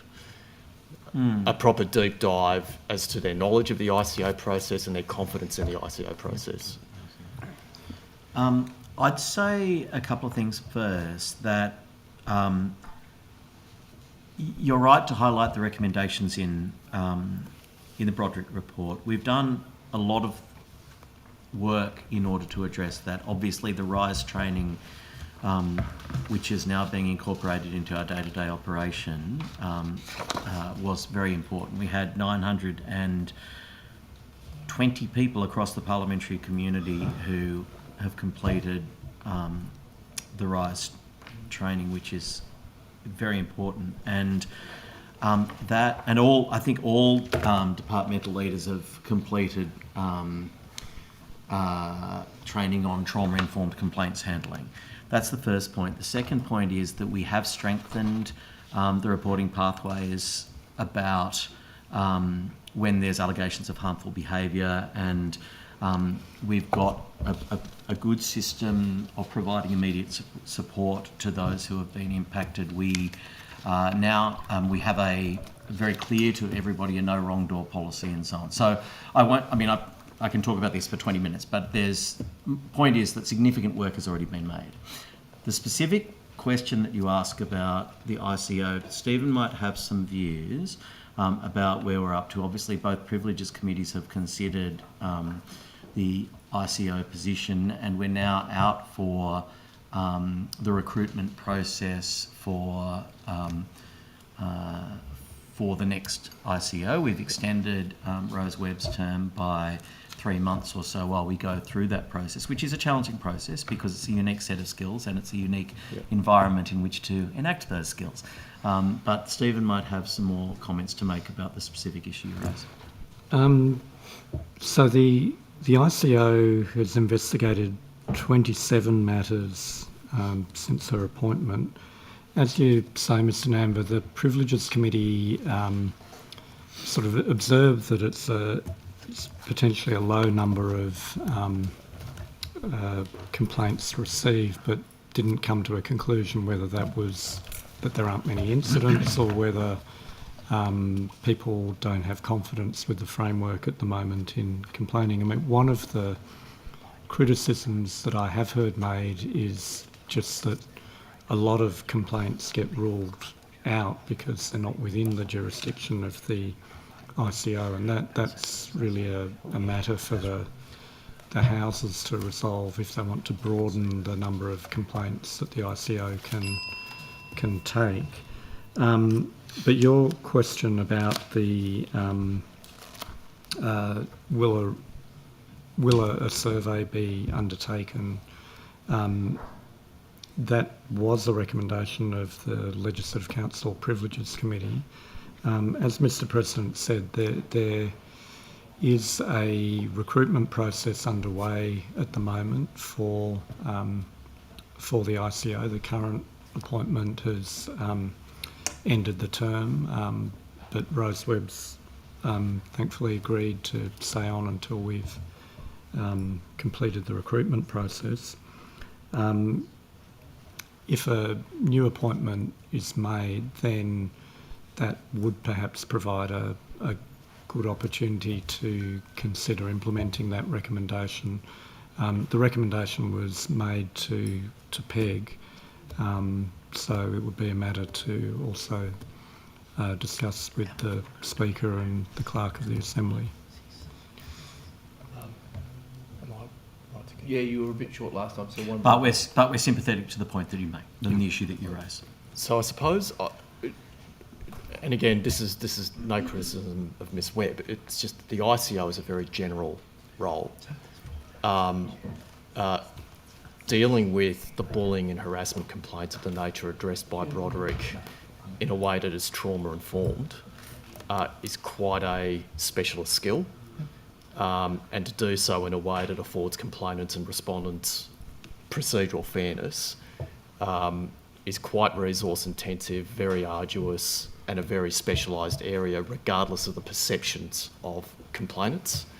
I suppose the proposition I'm putting is that given the doubts that were expressed during the course of the Broderick report, and the observations made by the Privileges Committee, would an external reporting mechanism make more sense for complaints of that nature, given that it would probably better protect the Parliament reputationally and legally if there were a process that were at arm's length, that was truly external to the Parliament, and did give staff confidence that matters were being dealt with confidentially and thoroughly. Is that something that you could give some consideration to? Well, I think the point is intelligent and well made. I do note that the ICO was established by a resolution of both houses, and for us to change the structure, this structure would require another resolution in order to change that structure. So I hope that the level of complaints to the ICO doesn't reflect a lack of trust in the system and to pick up your implication, a concern that it's sort of in-house and potentially not confidential, not at arm's length.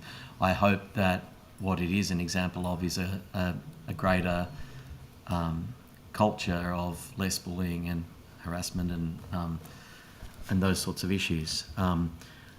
But we need to be cognizant of the other potential possibility.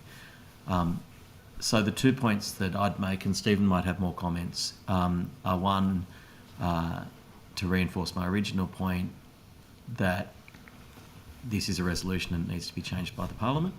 But two, we are undergoing a recruitment process at the moment, and that's an appropriate time, for example, I would have thought, to